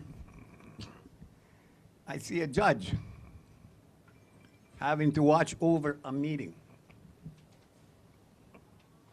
And I see new lawyers that are working on our 1907 land claim. It makes me wonder why. Why do you have to? The first thing that comes into my mind is our chief should be the one that's standing right there where you are, and she said she should be. And you know, like when it comes to money, it's all about money. That's why we're here. It will always be about money because that's what people need. And our First Nation apparently has a lot of money coming. But what I wonder is when we have a lawyer who worked on our 1907 land claim for all those years, where is he? You got the papers that he made, and that's what's getting us the money. And we have two new lawyers. And when Chief Cadmus was talking about finding a lawyer to look after our claims, it was done in a cultural way. Now I'm wondering if our new lawyers we got there was a BCR signed to hire them, and was a quorum. Did a quorum agree to it? That's what I'd like to ask the question. Was that done? Thank you. Thank you, sir. First of all, everybody refers to me as a judge. It's something I don't stop because I keep trying to stop it, and it keeps going on, okay? I'm retired. Yeah. And so I'm not a judge, but the title keeps getting, so I checked with the protocol office, okay? People use judge all the time, I said. They said you can use it. It's a title, once a judge, always a judge. So we'll leave that there. I was certainly brought on to try and help the process, and there's nothing wrong with this discussion. In terms of which lawyers are here, I think they've tried to explain that to a certain extent. And your next question is to do with a BCR. I'm not aware of that and whether or not the Chief wants to answer that question. I think that's where you're directing it to. Thank you very much. And this just goes to show how diverse that we are as a nation, as a community, because we have some people saying that I should be up here talking, and we have some people that say I do too much talking. And so, you know, that's the reality of who we are. We're 5,000 people. And I also know that we have this is what exactly that we want, to hear from the people. And I have no reason to lie. Bottom line, I have no reason to lie at all. Under the office of the chief, there is legal, and I have, under our governance policy, the ability to bring in who is needed in order to serve specific purposes. Now, we got opinions, and those are for a very specific purpose. So I really appreciate your discussion, because this could clear it up. Is that, once again, our 1907 lawyers are our 1907 lawyers. There has never been a discussion to replace them, but we have certain obligations. And we are fulfilling them by having discussions like tonight. Now, the legal part is that if they were to go to court, let's just say, if they were to represent causes in a court of law, then we would require a BCR. But because they are for a specific purpose, which is just an opinion, where they are not entering a court of law, but they are serving a very specific purpose, that there is no BCR that is required. It is because they're coming in and they're one and done. And so they're doing this as a favor to us, so that it's not just Erica, because you can say, oh, she's a liar, or she's twisting it this way or that way. And I've heard that. We thought it was best for everybody to hear with their own ears. And so we requested them to come in.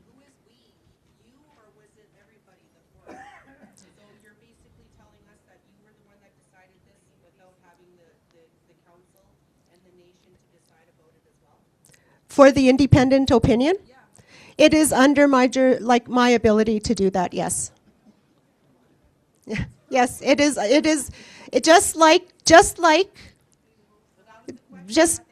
right. It's under my ability but the council has known about it. Like, we have been talking about this for the last year, and this is under my portfolio. Just like under lands is under one and everything else. So I hold certain portfolio responsibilities like other people. And so other people in their portfolio areas, they do certain things on their own as well.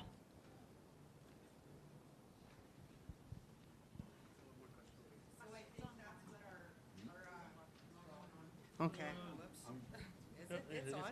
Every time I try to talk, it doesn't work. I think that was the question that our elder was asking, was that he was wondering who was liable for all of this. So it wasn't all of the council, it was just you who made the decision without asking anybody else. You felt that we needed this. So well, you're leading us in this. I am, as the portfolio holder, I am the person leading in this. Yes, I am. Another question here, Chief. Hang on. I'm going to go to the, okay, we haven't heard from those online.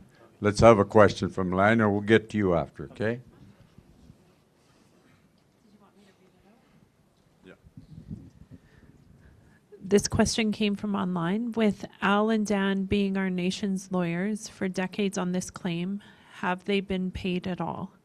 Or will they only get paid once we do? Did you hear that here? Question, with Al and Dan being our nation's lawyers for decades on this claim, have they been paid at all? Or will they only get paid once we do? Is the question.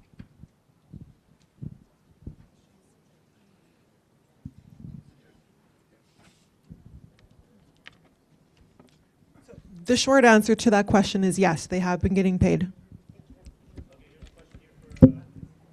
Here's a question here. But let me get to the long answer first. Just hold on.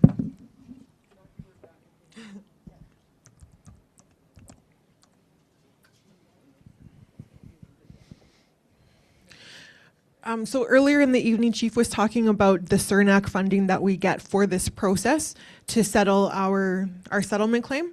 So CERNAC gives funding. They give $200,000 a year that the nation is entitled to do things like community membership meetings, and to do like payments for reports or research that we need done, as well as paying our lawyers.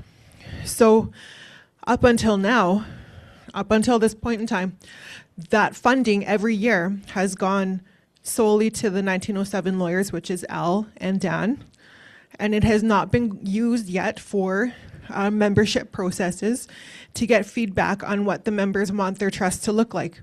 But, so they have been getting paid all along, and the question then becomes, it moves from that to where is the risk when there's a contingency agreement involved? In order for it to be a true contingency agreement, you can't be getting paid. And so now the question is, where is the risk? Where is the risk in them taking on this matter when they have been getting paid all along from Canada? So back when, in 1997, when the claim first went to the Indian Claims Commission, and in that process that went from Indian Claims Commission into the Specific Claims Tribunal, there was a cap on there of $150 million that nations could get for their settlement funds. And so the original contingency agreement entered into back in 1998, that was the going rate at the time, was to do 10% contingency agreement. But also, if you're getting a 10% on $150 million, let's say then that's because that was the cap. So if the nation got $150 million, then you know what your payment is going to be at the end. It was going to be $15 million. So again, the question is, where is the risk when you know that you are going to get paid at least $15 million at the end? So those are the questions that have come up from the members that were in the member requests for this assembly, and these are the answers, and so that's the long answer.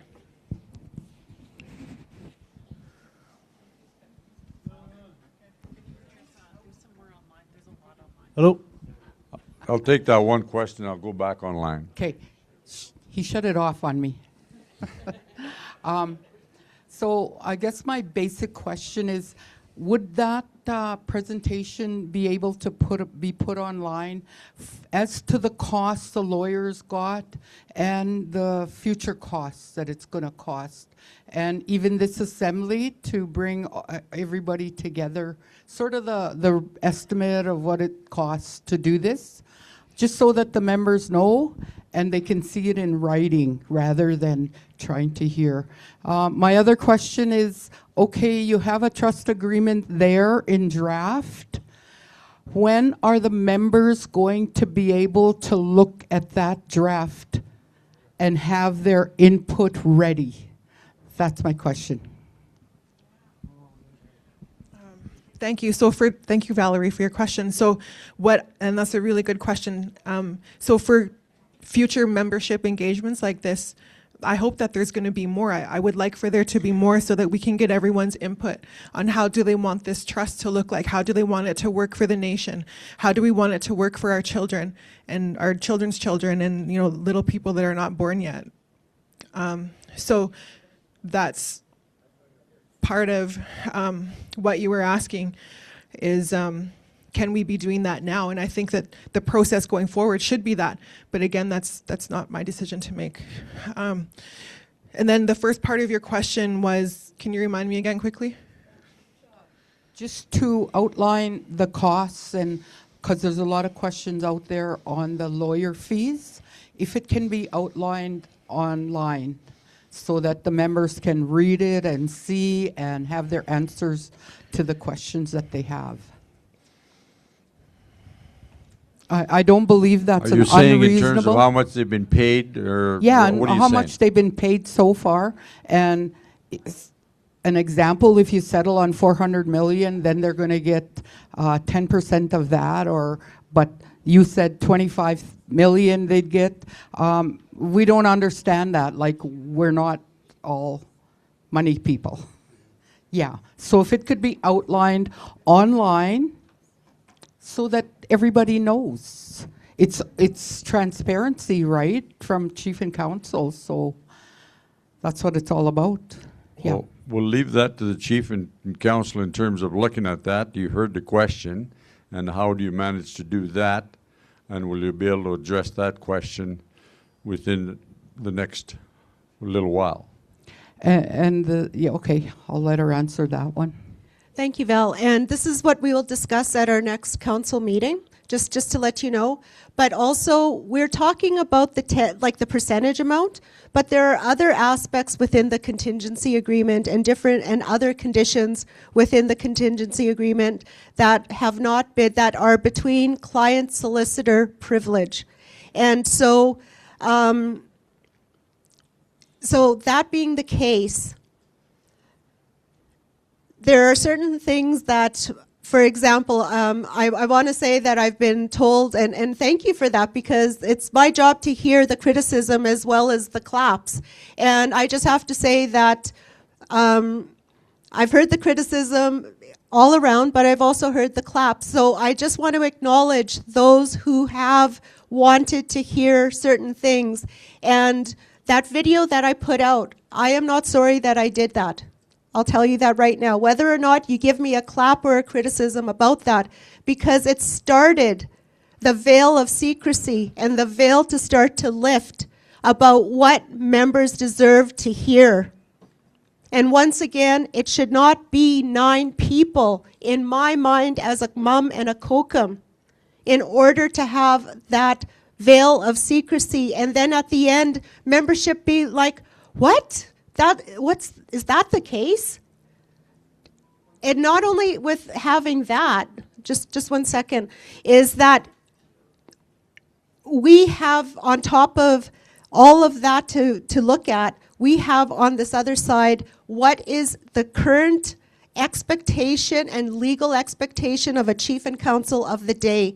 And it's different today in 2026 than it was in 2017, than it was in 1998. And so that's what we're really dealing with here right now. And so people do deserve to hear, and they do deserve to know. But what I will tell you, we have heard, what I will say is that what Stephanie said is true. There has been a reduced legal fee that has been paid to both lawyers out of that federal grant program. And so they have been paid at a reduced rate for their time on that hourly, and we have the invoices to prove that. We have the vendor list to prove that. But there's also other areas within that contingency agreement, and this is what I will say, is in that handshake agreement, and I can't until we get the actual, until we get the actual amount. We also have been told in that handshake agreement that amount that we have received through that federal grant program will be forgiven. So it's not money that is owed, but I can't say that fully yet until we get that piece of paper that gives us the amount, as well as says that the Government of Canada will forgive that amount that CAUSES has received from us in order to conduct business. Okay, I understand that, Chief. And you've been sitting at a table in different places, different legal people, different government people. So you know this whole thing, right? But I don't. I have no idea what was paid to whom and what is possibly yet to come. So that's transparency that I'm looking for, so that we know what we're dealing with. And then my second one is to you, when will we get a copy of the draft trust agreement and the settlement agreement is not done yet, right? Is that right? Both. So when can we get copies of that we can have time to look them over? And yes, I agree, Stephanie, we should have continuing consultation with the members. This is a good start. And most of us, I don't know the Constitution, and you're trying to teach us the Constitution. I don't have that actual document that I can look at, and maybe that's what we need online too. And when can we expect to have that, so at least we could start looking at it? And that's my questions. Thank you. Thank you, Val. Okay, thank you, Val. And thank you for that direction, because that's exactly what we're talking about is that process. So what we're being asked, and we will bring this back to council, is a process map about how our membership are going to be engaged. Now, when I started out, I had talked about that in the past, and still yet today, there are certain First Nations where it is the chief and council that have not gone out to the membership, and they are pretty much solely responsible and take responsibility for working with the lawyers on a draft trust agreement, and that is legal, and that is within our ability as your elected officials, that we can do this on your behalf and not ever have to come out to talk with our membership. And some First Nations have done that. So, but what we are saying is that something like tonight, where we wanted to come, but it's good that we got this all out, but we wanted to come tonight and to show different processes that are out there. And for myself, as your chief, I would love to have more membership engagement so that you all tell us, and we work with Al and Dan to ensure that we have, if you want post-secondary education to be a high priority, that is what we make sure that it is. That it went, and you know what the fact is that officially, this right now is a confidential document. Unofficially, this was given to council, and there are copies that are going around the community. But officially, we cannot hand this out. But unofficially, I have seen people that have copies of this, unfortunately. And that is something that I can't control about confidentiality and how people take their oath of office. Now, that's what I can say about that. So there are people besides chief and council that have seen it, but with my ethics, I cannot release it. We can embark if membership gives us, and if the rest of the council agree, because remember, I don't have a vote. As much as I'm being shown tonight as though I'm the Chief Trump, I've heard myself being called online. I don't even have a vote unless there's a tie.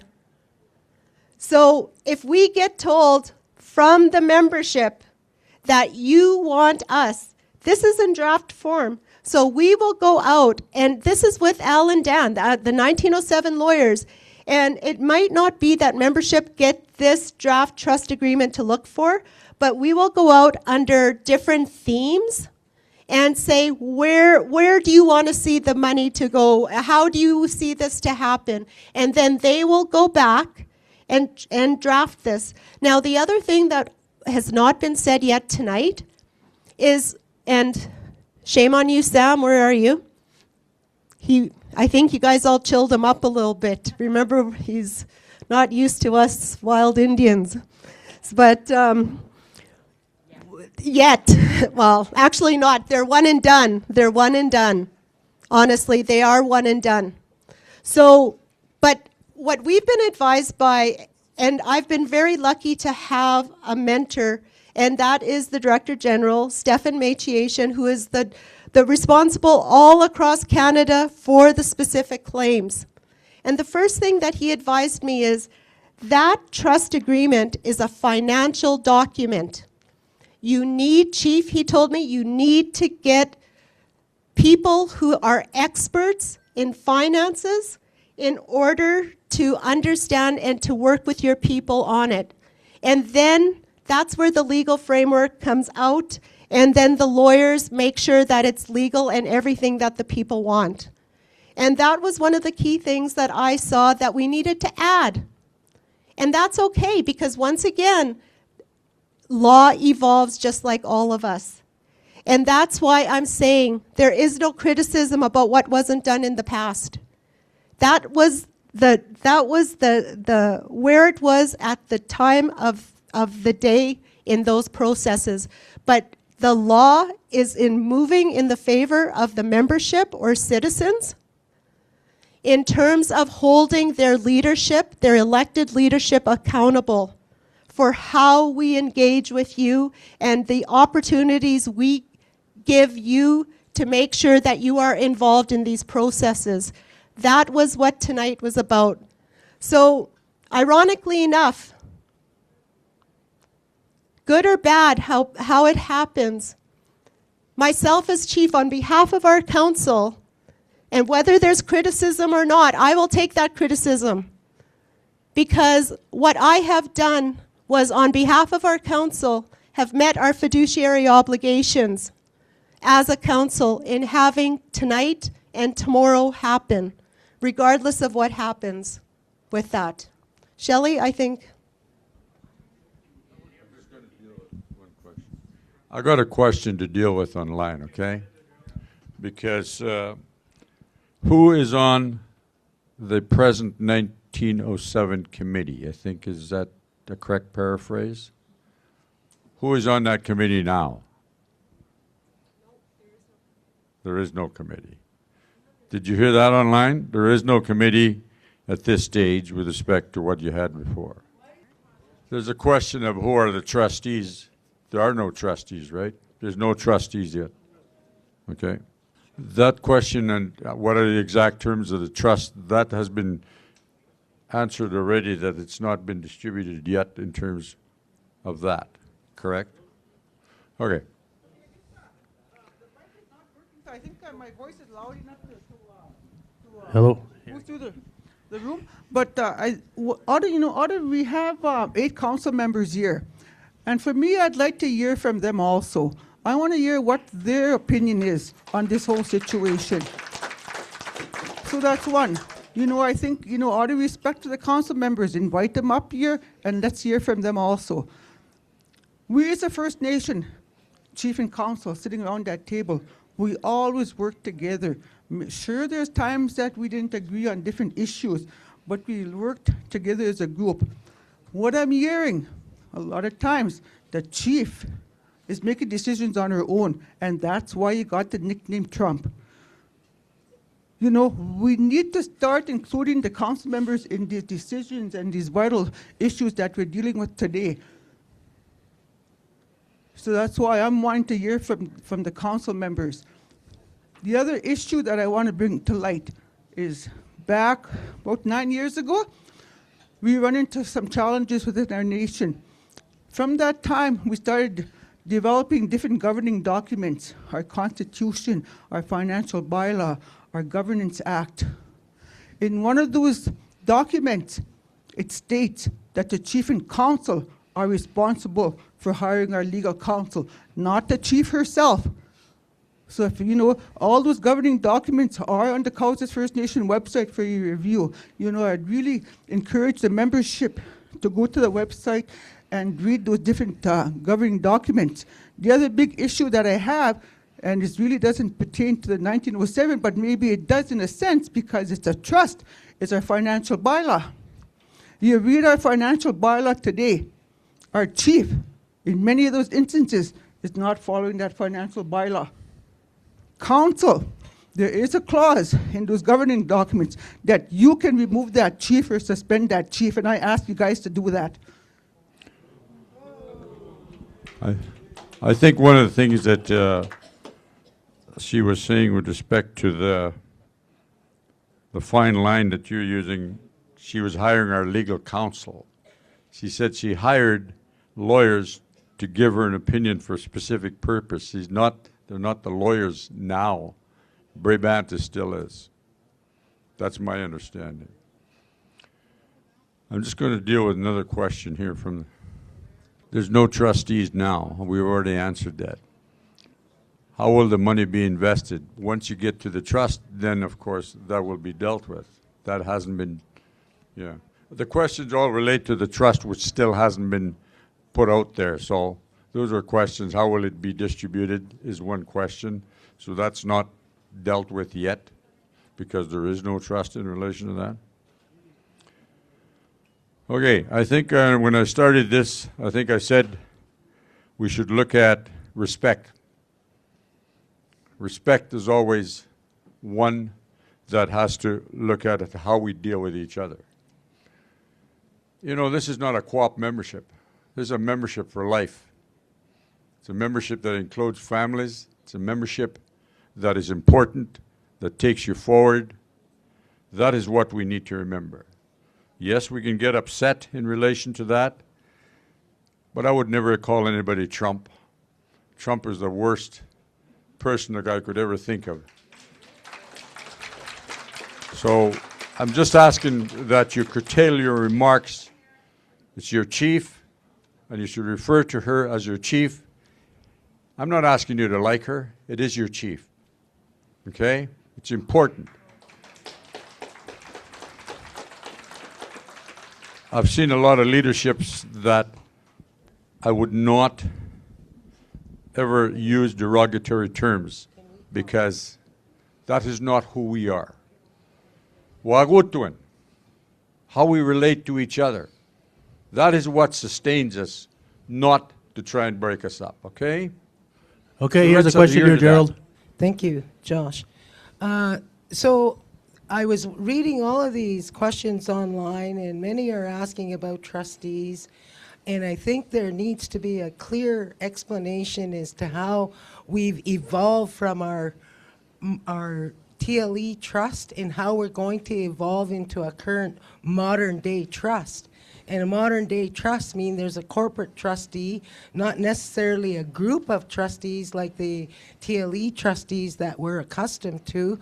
And things are going to change. And there's also a wealth investment advisor who advises on how you manage your trust and how the fund managers deal with your money. So there's all these Chinese walls amongst these professionals to ensure each one does their job properly. And if we're going to move into this corporate trust, modern day trust, and I think we need to ensure that our members understand that there's no longer going to be community trustees the way they have been appointed on TLE. And what we're going to move into is having maybe a land acquisition committee or some other committee who's going to be working with the corporate trustees. So there's an evolution of change that's happening here, of which I think, you know, if we would have started simple and moved into this, it would have been a much easier process to understand for members who don't actually work in that area. Thank you. I'll respond Thank briefly you. to those comments, and I Hang on here. Got one more question here, Shelley. We should answer one question. Hi. Just first, I want to start with a comment. So when I attended this meeting, I saw this as an example of chief and council doing their due diligence, getting information, meeting with the membership, getting questions, so on. Kind of turned into something else, but I still haven't had all of my questions answered. But I do have one maybe for Stephanie here that, so you talked about the 10% when, like way back when it was all done. What's now? Like what would be acceptable now? What's an acceptable percentage amount now? If you know that, if you're able to answer. We had one question over Thank you, here that Shelley. I want to get answered first, okay? And then we'll get to this, yours, okay? So just to respond briefly to the comments about the process to set up a trust, I could not agree more. The way that trusts are drafted has changed so much since Callis's TLE trust would have been set up decades ago. And you're absolutely right. Typically, what we're seeing more and more now is corporate trustees working with financial professionals, and the lawyer plays the smallest role of all. We take our direction from members, from council, from financial advisors, from corporate trustees, and we just put it on paper, right? And I think that's, I would say, part of the reason why, in my experience, the best way to kind of start that process is not to stick a 100-page document in front of membership and expect everyone to kind of grapple with such a large document. It's to set priorities as a nation, assemble your team of advisors, get the best financial advice you possibly can. That is incredibly critical. Get the best financial advice you possibly can, and talk about ways to set up exactly what you're saying, a modern trust that isn't sort of setting these really strict, restrictive guardrails that were in trust agreements that were set up for decades. Let's talk about how we can set up a trust that's flexible and adaptable to the needs of future generations. I'll turn it over to Stephanie to answer the second question. Thank you. And I'll just add to that is that earlier this month, the council did have 5 corporate trustees present to them to make their pitch to be the corporate trustee for our trust. And so the council needs to make a decision on who they want to choose as their corporate trustee. And I think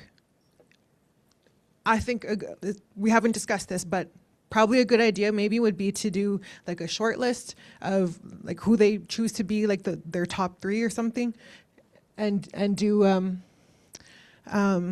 have the CFO as well as our auditors in on that final selection process, so that there are finance people involved and for what should go into the trust. And then Valerie, to answer your one other question you had about the records that we have for what's been paid and what hasn't been paid. Well, we haven't been able, it's incomplete is all I can say. But the lawyers have an obligation to provide everything that they have been paid, as well as breaking down their bill of costs of what comprises that $27 million. So that's their obligation to the nation, to provide that information. Oh, Shelley, your question. So back in those days, it used to be 10% contingency fee. Today, with the case law, it's 4 to 6%.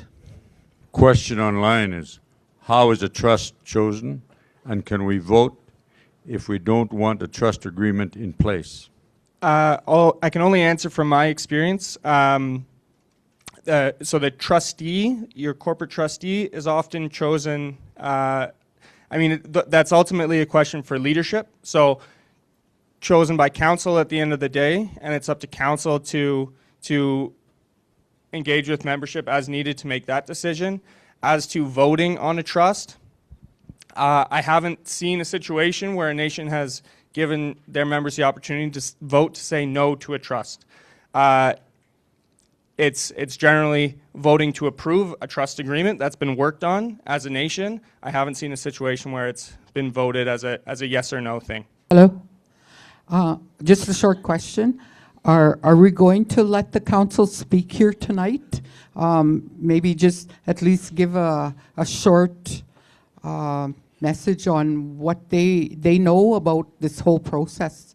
Not the process, but where it's at with the government and how close we are to getting somewhere. I know the government, it sounds like it's on their table, but where does council stand on it also? Can we hear from the council? I believe that's what we were asked before. I don't think we're stopping them, so. I said, I don't think we're stopping them. Thank you, Bill. Who wants to come up, one of the present councillors? Okay, here's one.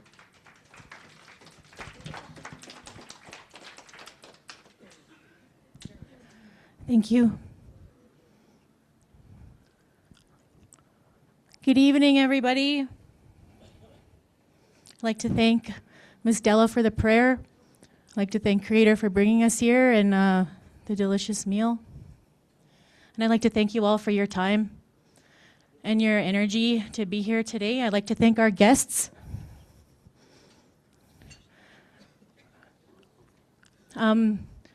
Just a little background when we got elected and we first came in,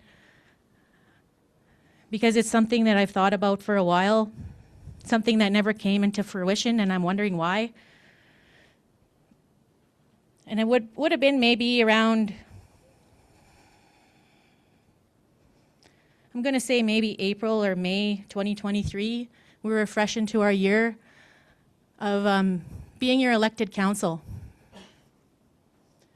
And we deliberated at the table about this file, how to go forward with it in respect to the past, in respect to the people and the leaders before us.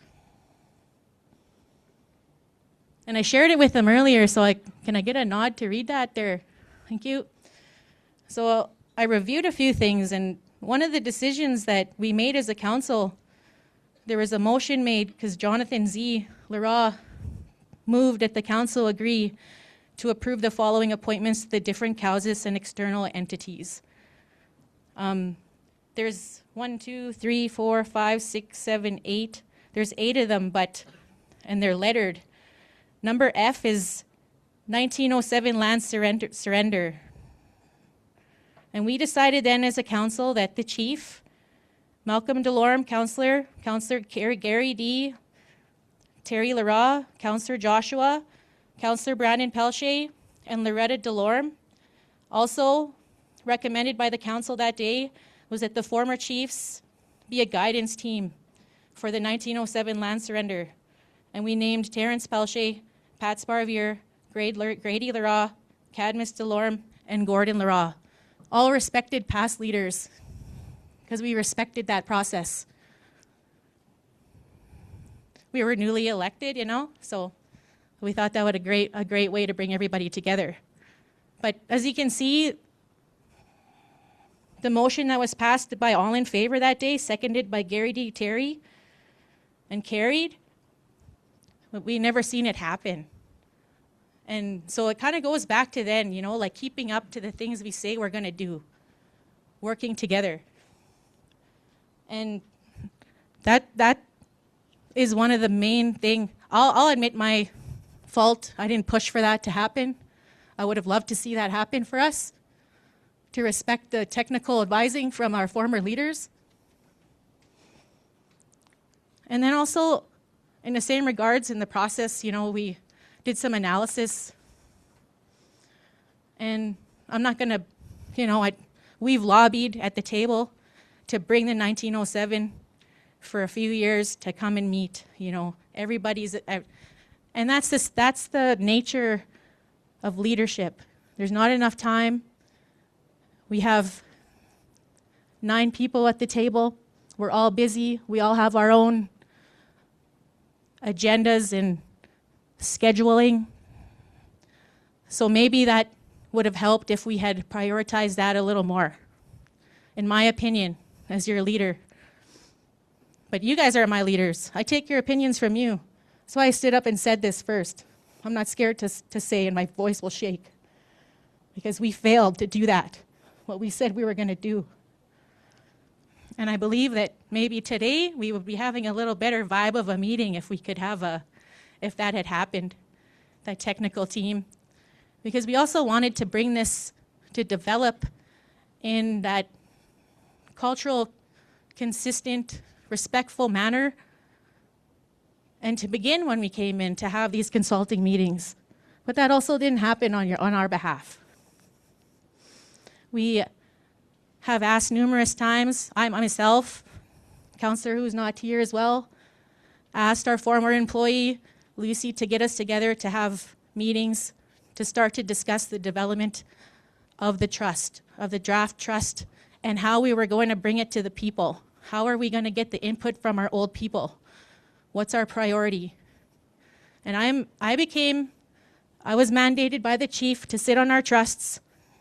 I sat as a trustee from 2010 to 2014. So I don't know everything, but I have a working relationship with our trust agreements that exist.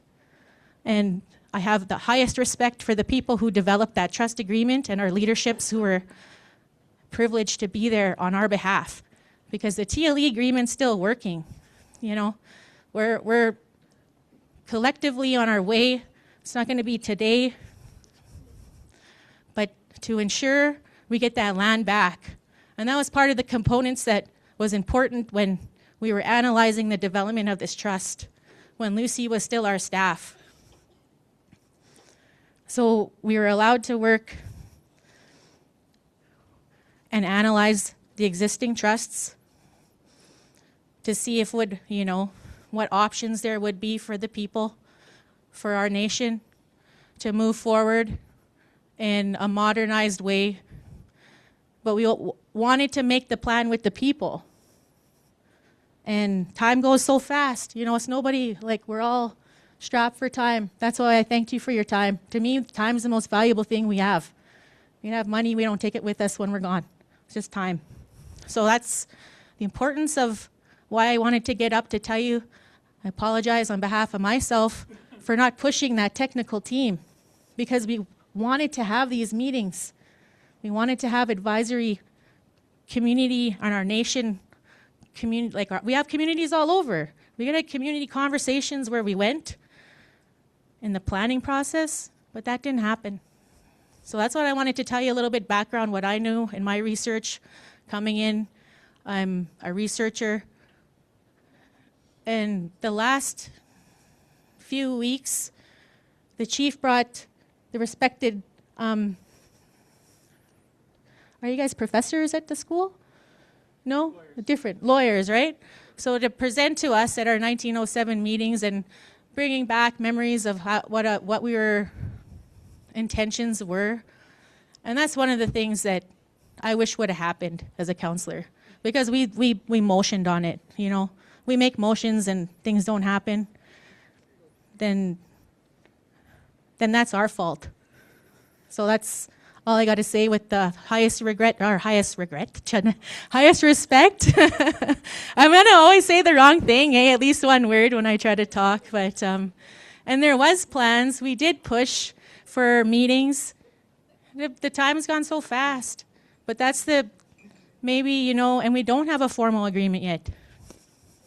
We need to have these conversations, come together in creative ways to ensure what we do is best for the land, for the nation. Because like I said earlier, we don't take anything with us. That's all I got, all my relations.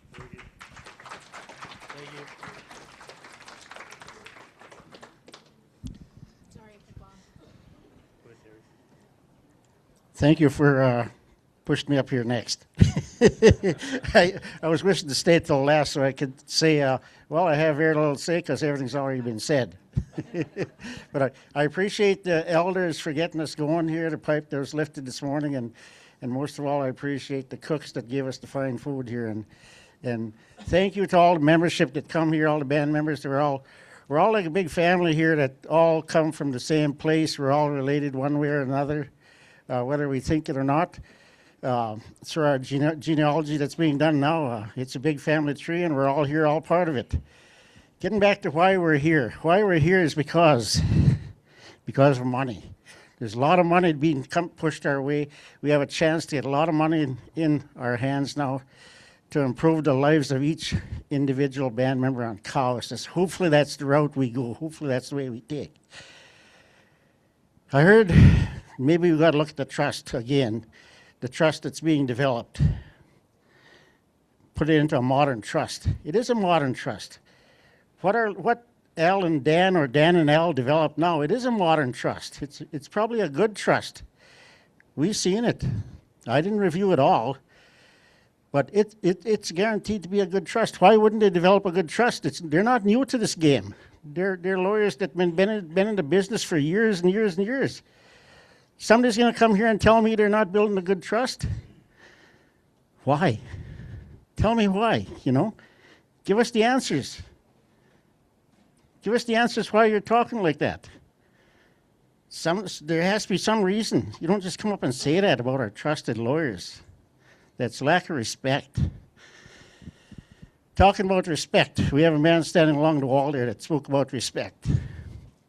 Through the process of how this developed, there's a committee formed to go out and talk to the people and discuss how to change the way things are being done. That committee was put together without the blessing, or it wasn't vetted through council. And that brings me to respect. In one of the meetings, I'm an elder. I'm 73 years old. I lived on Cowessess Reserve all my life. I know Cowessess Reserve. I know the history. But I was through that someday in there, I was called a bald-headed, senile, old F. You know, that got back to me, and it's true. Was that person disciplined? No.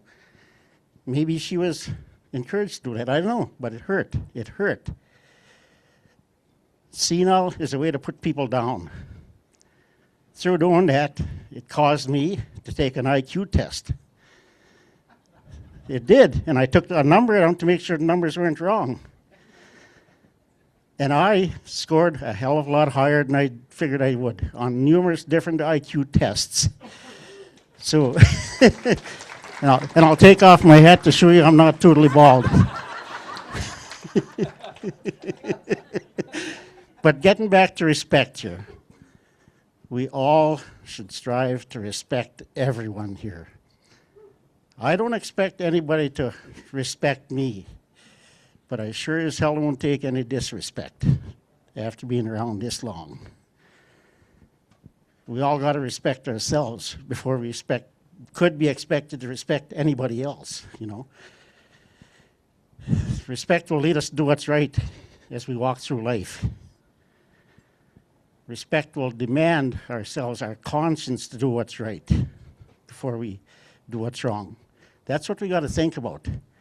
That's the main message that I want to put out right here, right now, because of what happened to me. It means a lot. Another thing I want to talk about is policy. Protocol, policy. Talk about policy. Yeah, we get the answer that it's outdated. I don't care if it's outdated. Until we change policy, we're bound by policy. We do what policy says until it's changed, ratified and changed. That's what brings us here, because we're cutting corners. And that's our fault as councillors. We're allowing that to happen. But I think this is going to change the way we do business in a good way. I don't want to bring anybody down. I want to improve on the way we all work, each and every one of us. I want to open up consciences and do things in a good way to bring Cowessess forward, not to create hard feelings, not to make people angry. I want us to become better people. I would like us to become better people. Take the hard lessons we're learning here and do it in a good way, please. Follow protocol, be respectful, follow policy. That will bring us a long way. And before you try cut up our trust, before you try take down the trust we have, maybe look at it, maybe understand it, and then tell us there's something wrong with it. And that's what's going to happen. Thank you, every one of you, for being here and listening to me. Thank you.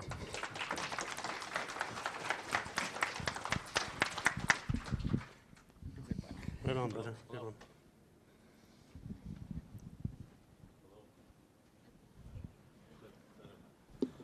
Hello? Okay. Good evening, everybody. I just want to thank Della for the prayer this evening, and our elders and seniors for being here this evening, and all our members. I appreciate being asked to come up and speak, as it is always a humbling and blessing to speak to our members. It is nerve-wracking when you get to speak to your members, because it's your own kin, your own family. When you go and speak somewhere else, it's all right, because they're either mooning out people or whatever, and you could speak freely, speak without being nervous. Because our people, we know you all engage in listening to your leaders, and I appreciate that. And I just want to say thank you all for coming this evening and listening in. To get to the question, myself and Councillor Terry did actually get to go to Ottawa back last year and met with some ministers and all that stuff with Chief and that lobbyist that they speak of. And there's always those Munial politics are a lot, how do you say, cunning and with their words and how they want to say things. But from our understanding, still, like, the message that we just want to get out there is that piece of paper is sitting there. It's just waiting on them to sign for us, and it's not us stalling anything. It's not us holding anything back. We can't go in there and kick Carney in the butt and say, sign this paper. Or maybe we should. Actually, there's 3, 4, 5 of us guys, and the women could probably do some damage to it, but we could go and do that stuff. And that should be the way that we should do things as a collective, as leadership. And I understand the frustrations that go around and thinking that these councillors are doing this and that. And as Chief Kazmis stated, that there's 2 councillors that are making decisions with the chief and all that. And I have to stick up for myself, as I'm named as one of those councillors. I do not make any decisions. Whenever I'm always asked to sit on stuff that it pertains to our urban members, then I respectfully always attend and be a part of, because that's my position. That's what I was elected for, is to be an advocate and a voice for you guys. I do get calls and people ask me where we're at and where are things at, and I honestly tell them. I said I always tell them the truth, and I always will. And I've always backed up our chief, because my late dad told me that. Said, that's your chief, you always back up your chief. And some of the other seniors that told me, he said, always respect that table, always have agreements, disagreements, but always at the end of the day, come around and turn it around and hug each other and tell each other you love each other. And that's how I always portrayed myself. And if most of you know me, that's how I perceive myself. I wear my heart on my sleeve.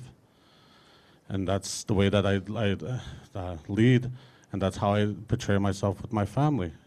I've always been like that, and I understand that we need to start working together, because we were a little bit off. We had a good meeting. We decided we're going to start pushing through things, and that's where we are at, and I hope it continues to be that way. And I thank you all for coming tonight, and I really hope you all have safe travels home. And I do love you all. From the bottom of my heart, I do. We're all COSIS members, and we'll always will be till the day we die. Hi.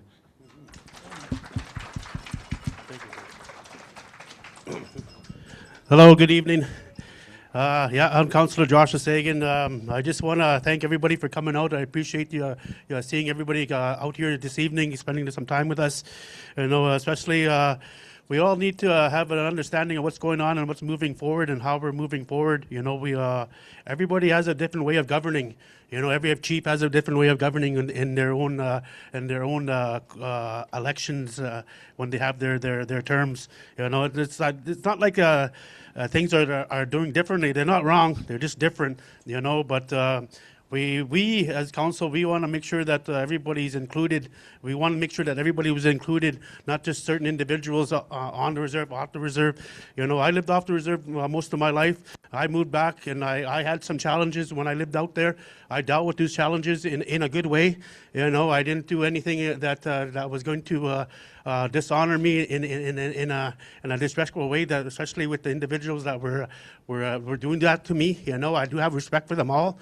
You know, and I do love them all, you know, and I gave them a lot of that respect for teaching me how to be and understand my character and who I am, you know what I mean, and how you guys elected me as a leader to lead the nation, you know. So I'm all about respect. I love my people, you know. Yeah, we do fight, we do have disagreements, we agree to disagree, but around that table at the end of the day, you know, especially myself, I show respect and I show that I love everybody, and making sure that they have a good understanding that I don't have no remorse, especially after I leave that chambers, because we're all here for the people. We've got to make sure that we make the best decisions for the people, the trust decisions, all these big decisions that we're going to make for our people. We're going to have to make them in a good way so our kids can have a good life. Thank you. Hi.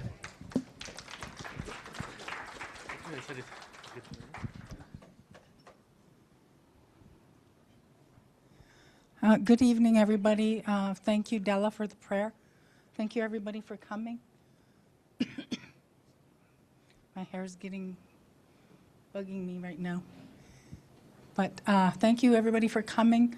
I'm glad that membership asked for council to speak. I've always asked about legal fees. I always asked to bring Dan and Al in, because they are our lawyers. There is a motion to have Dan and Al as our lawyers. And I've been there for 1.5 years and only met with them once. And they should be the ones providing us with that direction, especially when we go to Ottawa, because he has that experience. Between him and Dan, they have 70 years of experience in that field.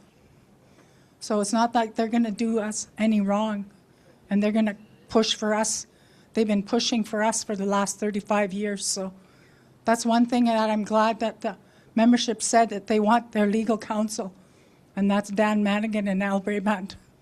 So I'm hoping that we will bring them to the table now and have those discussions that we need to. Legal is always a big issue for me. I always ask, where's the motion? Because I think legal needs to be a decision made by council, not just one person, because that's a legal obligation to us as council. At the end of the day, we're legally liable. Don't matter whose lawyer we have, whether we call them in or not. So we need to take our authority back on the legal council, and we need to be able to say which lawyers we want. We've been asking for a list of lawyers. We don't even know who works on what. We get to a meeting and there's a lawyer. Oh, that's our lawyer. That's my issue. I want accountability and transparency. And the biggest issue is the legal. And I was very, very disheartened when they wouldn't respect Al and Dan, because they've been working for us for so long. And I'm not saying they, to include everybody. But we need to get our legal counsel speaking for us, because that's what we hired them to do. And I just want to thank everybody for coming and giving up their time to listen and to give their feedback and input, because that's why we have these meetings. Aho.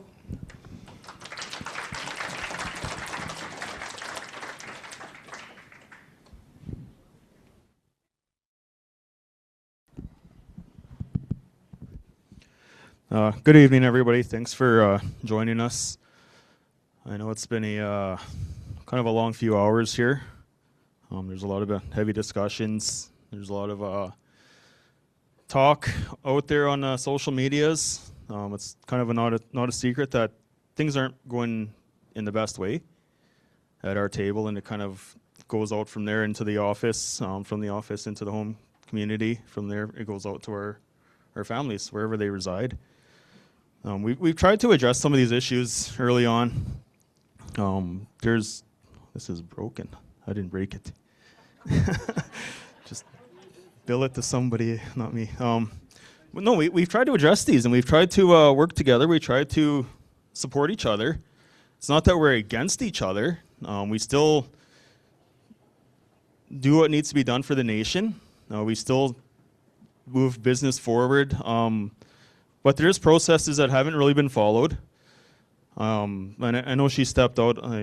I really don't like saying stuff when she's out of the room, and I say the same thing when she is in the room. I say the same stuff wherever I am. There was one time I tried to bring up issues. I had to learn our responsibility as a council, because We have responsibility to our members. Us as the council, we should be the first one to follow all of our laws, our bylaws, our policies, right from the Election Act to the Constitution, governance policy, our financial bylaw.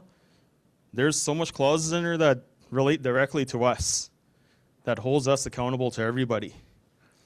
So I did try to address this one time, and I got told no. This is my agenda. You don't get to add to the agenda. So all I was trying to do is educate us on our responsibility. That was the response I got at that time. Me, again, being new, I had to find a way how to address that properly. Well, for the whole week, and I'm reading through Robert's rules because that's kind of the mechanism we use for our meetings. And I, as a council member, I had the right to add to the agenda. And this was a long time ago. If we addressed these issues, we probably wouldn't be here right now. Process to, and I know a lot of people are asking about the focus group. I know they stepped forward and they put their name forward to help, but there is a process behind everything. Yes, Chief does carry a lot of responsibility for our nation, but self-appointing on the governance, on the finance, on the legals, that's not how our nation runs. All those appointments, how everything goes, it's by approval of the council. It's not one person. I'm oversight on lands. I don't get to run around and do whatever I want on the land because I'm the oversight on that. I still need approval of the council. And it's in our governance policy. It's right there. Any direction given through their executive director, approval of the council. Any direction given through the finances, approval of the council. Legal services, approval of the council. As it sits right now, we did go to a meeting a few weeks ago and there was 4 law firms in there that I was unaware of to tell us how to draft a trust. I never drafted a trust. We have a lot of previous leadership and we have a lot of previous members that have. I went and had a conversation with my dad, Terrence Pelche, former chief. He showed me an original document from 1993 from the TLE. The start of that process was at the council table. We never had that opportunity as a council to participate in any of that discussion. We want to. So there's about a 10-page document or so, and it was signed off by late Chief LaValle in 1993. From there, he said the next steps went out to membership. What's it going to look like in the end? And that's the same thing we're hearing right now. Direction was given for this draft trust to go out. Now this draft trust is just getting ripped apart. If it just had the inclusion of everybody that was elected, a lot of this would probably not be happening right now. That's what we're asking for. That's what we've requested multiple times. And we keep requesting and saying the same thing. I'd like to say if you went through our meeting minutes, and that's where another part we're in breach. Our meeting minutes haven't been posted for, I'm going to say probably going on 2.5 years now. There used to always be a binder in our office. That's part of our responsibility as a council. No later than 2 months past the meeting, those meeting minutes are supposed to be out. And they're not out right now. We address it and we bring it up. There's stories and there's a history in there. Our conversations, our meetings, how we bring things up. And it's really hard to be here right now. It's really hard to see the conversations, the back and forths.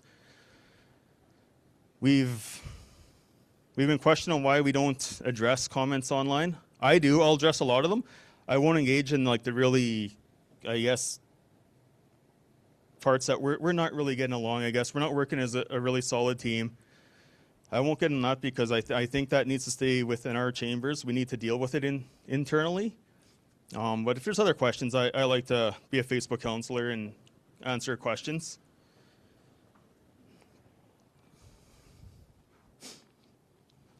And we have another discussion. It's not even a motion.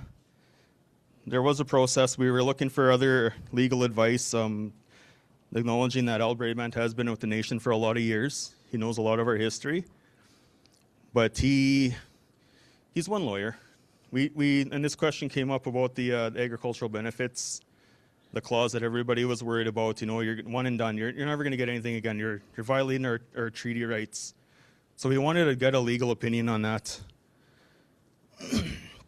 So our thinking at that time was we were going to seek out specialized legal services in whatever areas we needed, and I guess diversify those. And part of that process was on just this discussion. The executive team to put together criteria to put forth not only the canvas of law firms, but a list of proof of what they've done.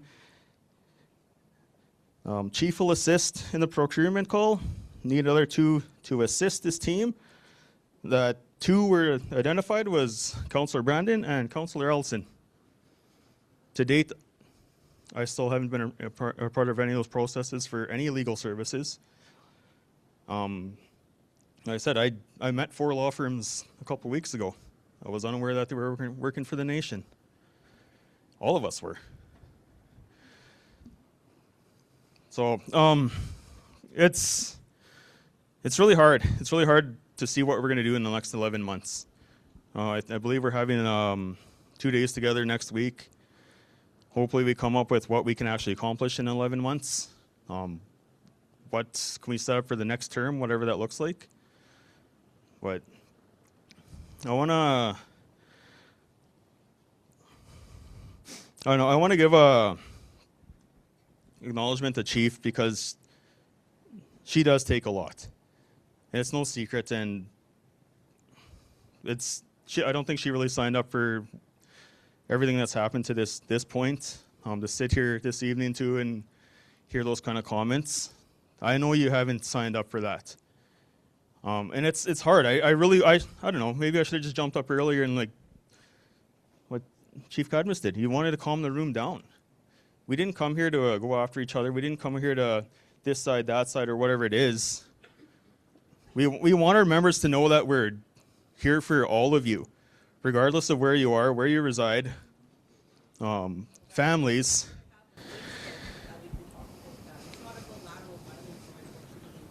Yeah.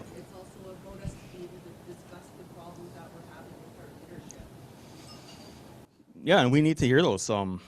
We.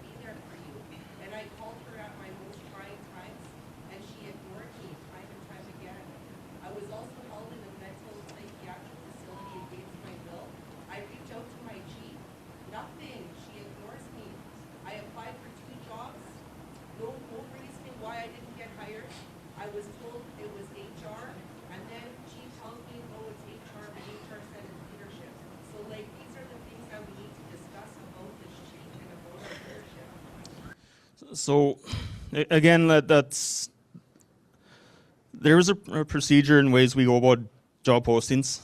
We were part of that process for the. I seen your name on the list.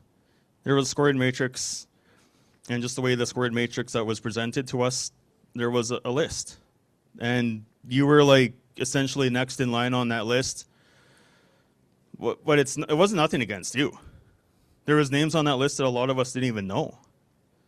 And we left that up to an internal body of experts to make those recommendations to us, because it shouldn't be us that's picking and choosing who works and who doesn't, who is a part of a board.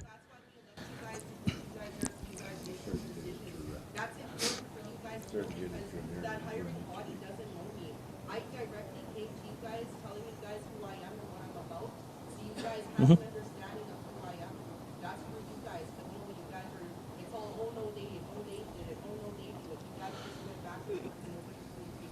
Yeah. I think with all due respect, I think we'll move from there forward. It's a matter of personnel. Yeah, and I guess just taking from that, maybe there could be a strengthening in our HR policies our policies do need to be worked on, amended, changed. Maybe those are recommendations we need to take into those. So I'll just leave it at that. You know, it's getting late, but we really want to finish this term off in a good way. We want to finish together for our membership. What that looks like, we still need to figure that out and put it on paper. Not just, I guess, have ideas and then they kind of just go away, because it has happened too. Like, we have ideas and it just gets tabled. So we need follow through, I guess, from what we're doing in our plans moving forward for 11 months. And that seems like a really short time now, because these last 3 years went by pretty quick. But I'll leave it at that. Councillor Ira's been waiting, and I know he's got a lot to say as well. But we're always there. All of us are there. Our phones are on.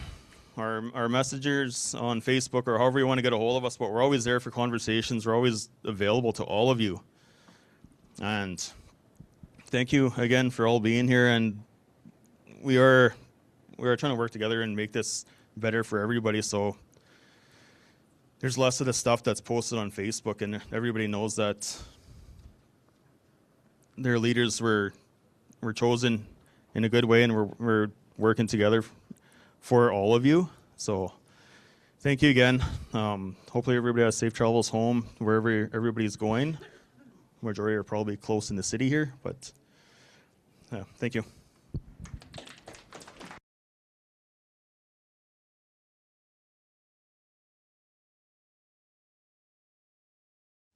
Hello? Oh, it's on. Good evening, everyone. Thank you for the opportunity to speak this evening. I noticed we weren't on the agenda, and that's fine. I wanted to give thanks to the elder that opened up our meeting today. I wanted to give thanks to the distinguished guests and that have stayed through the presentation and taken all the questions. I know it's not easy to do. It's trying sometimes. We try our best, though.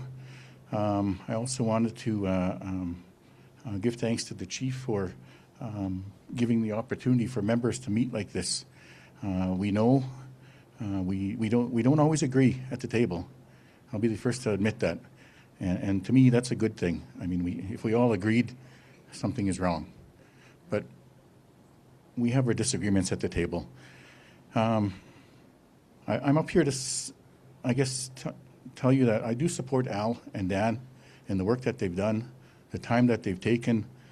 The community trusts those two lawyers for some reason, but I trust them as well because of the work that they've done. I think they're honest enough as any lawyer, and I want to just let you know that I support their contingency fee as well as their fees. I think they're fair. I don't think we're going to get another lawyer that's going to come in and give us a better deal. They won't know the history, the community, all the community that's had input in the 1907 up until this point. That's what I respect. I also want to respect all of the people that came before this leadership to get it this far. I want to be cognizant of everybody's time here. I know it's getting late, and some of us have to travel home, so I just wanted to give you all thanks for coming out this evening. And if any of you can make it out to tomorrow's meeting on the First Nation, you're more than welcome to come out, and you'll probably hear us again. Thank you.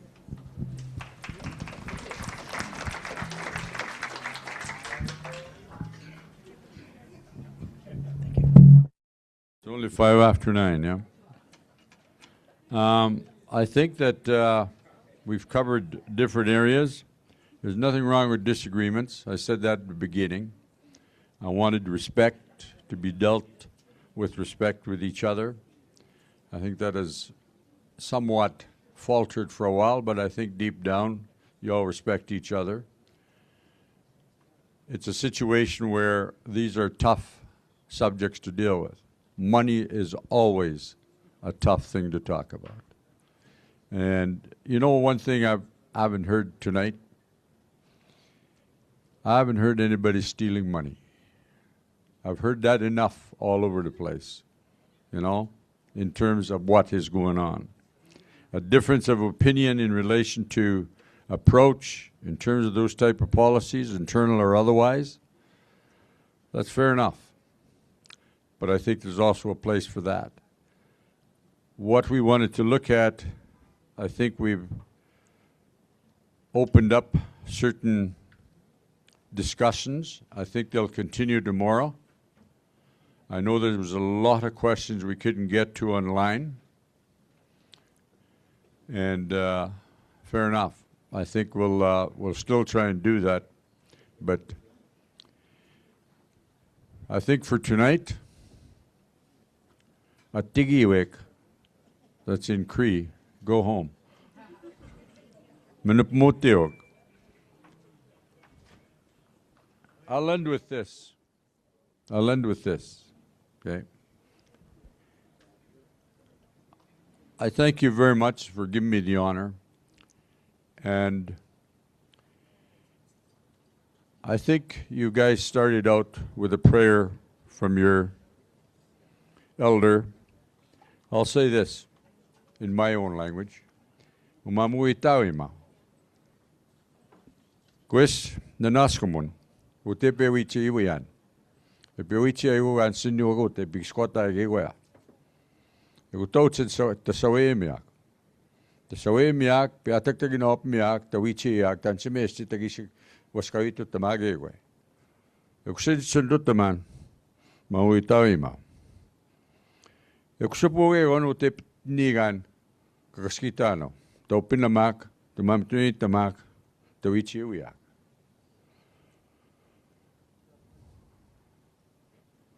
So with that, I bid you all good night.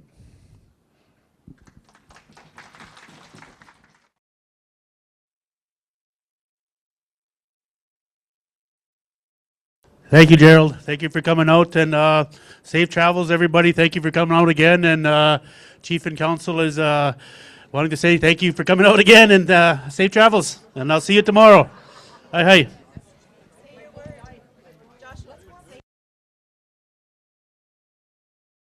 Okay, adjourned.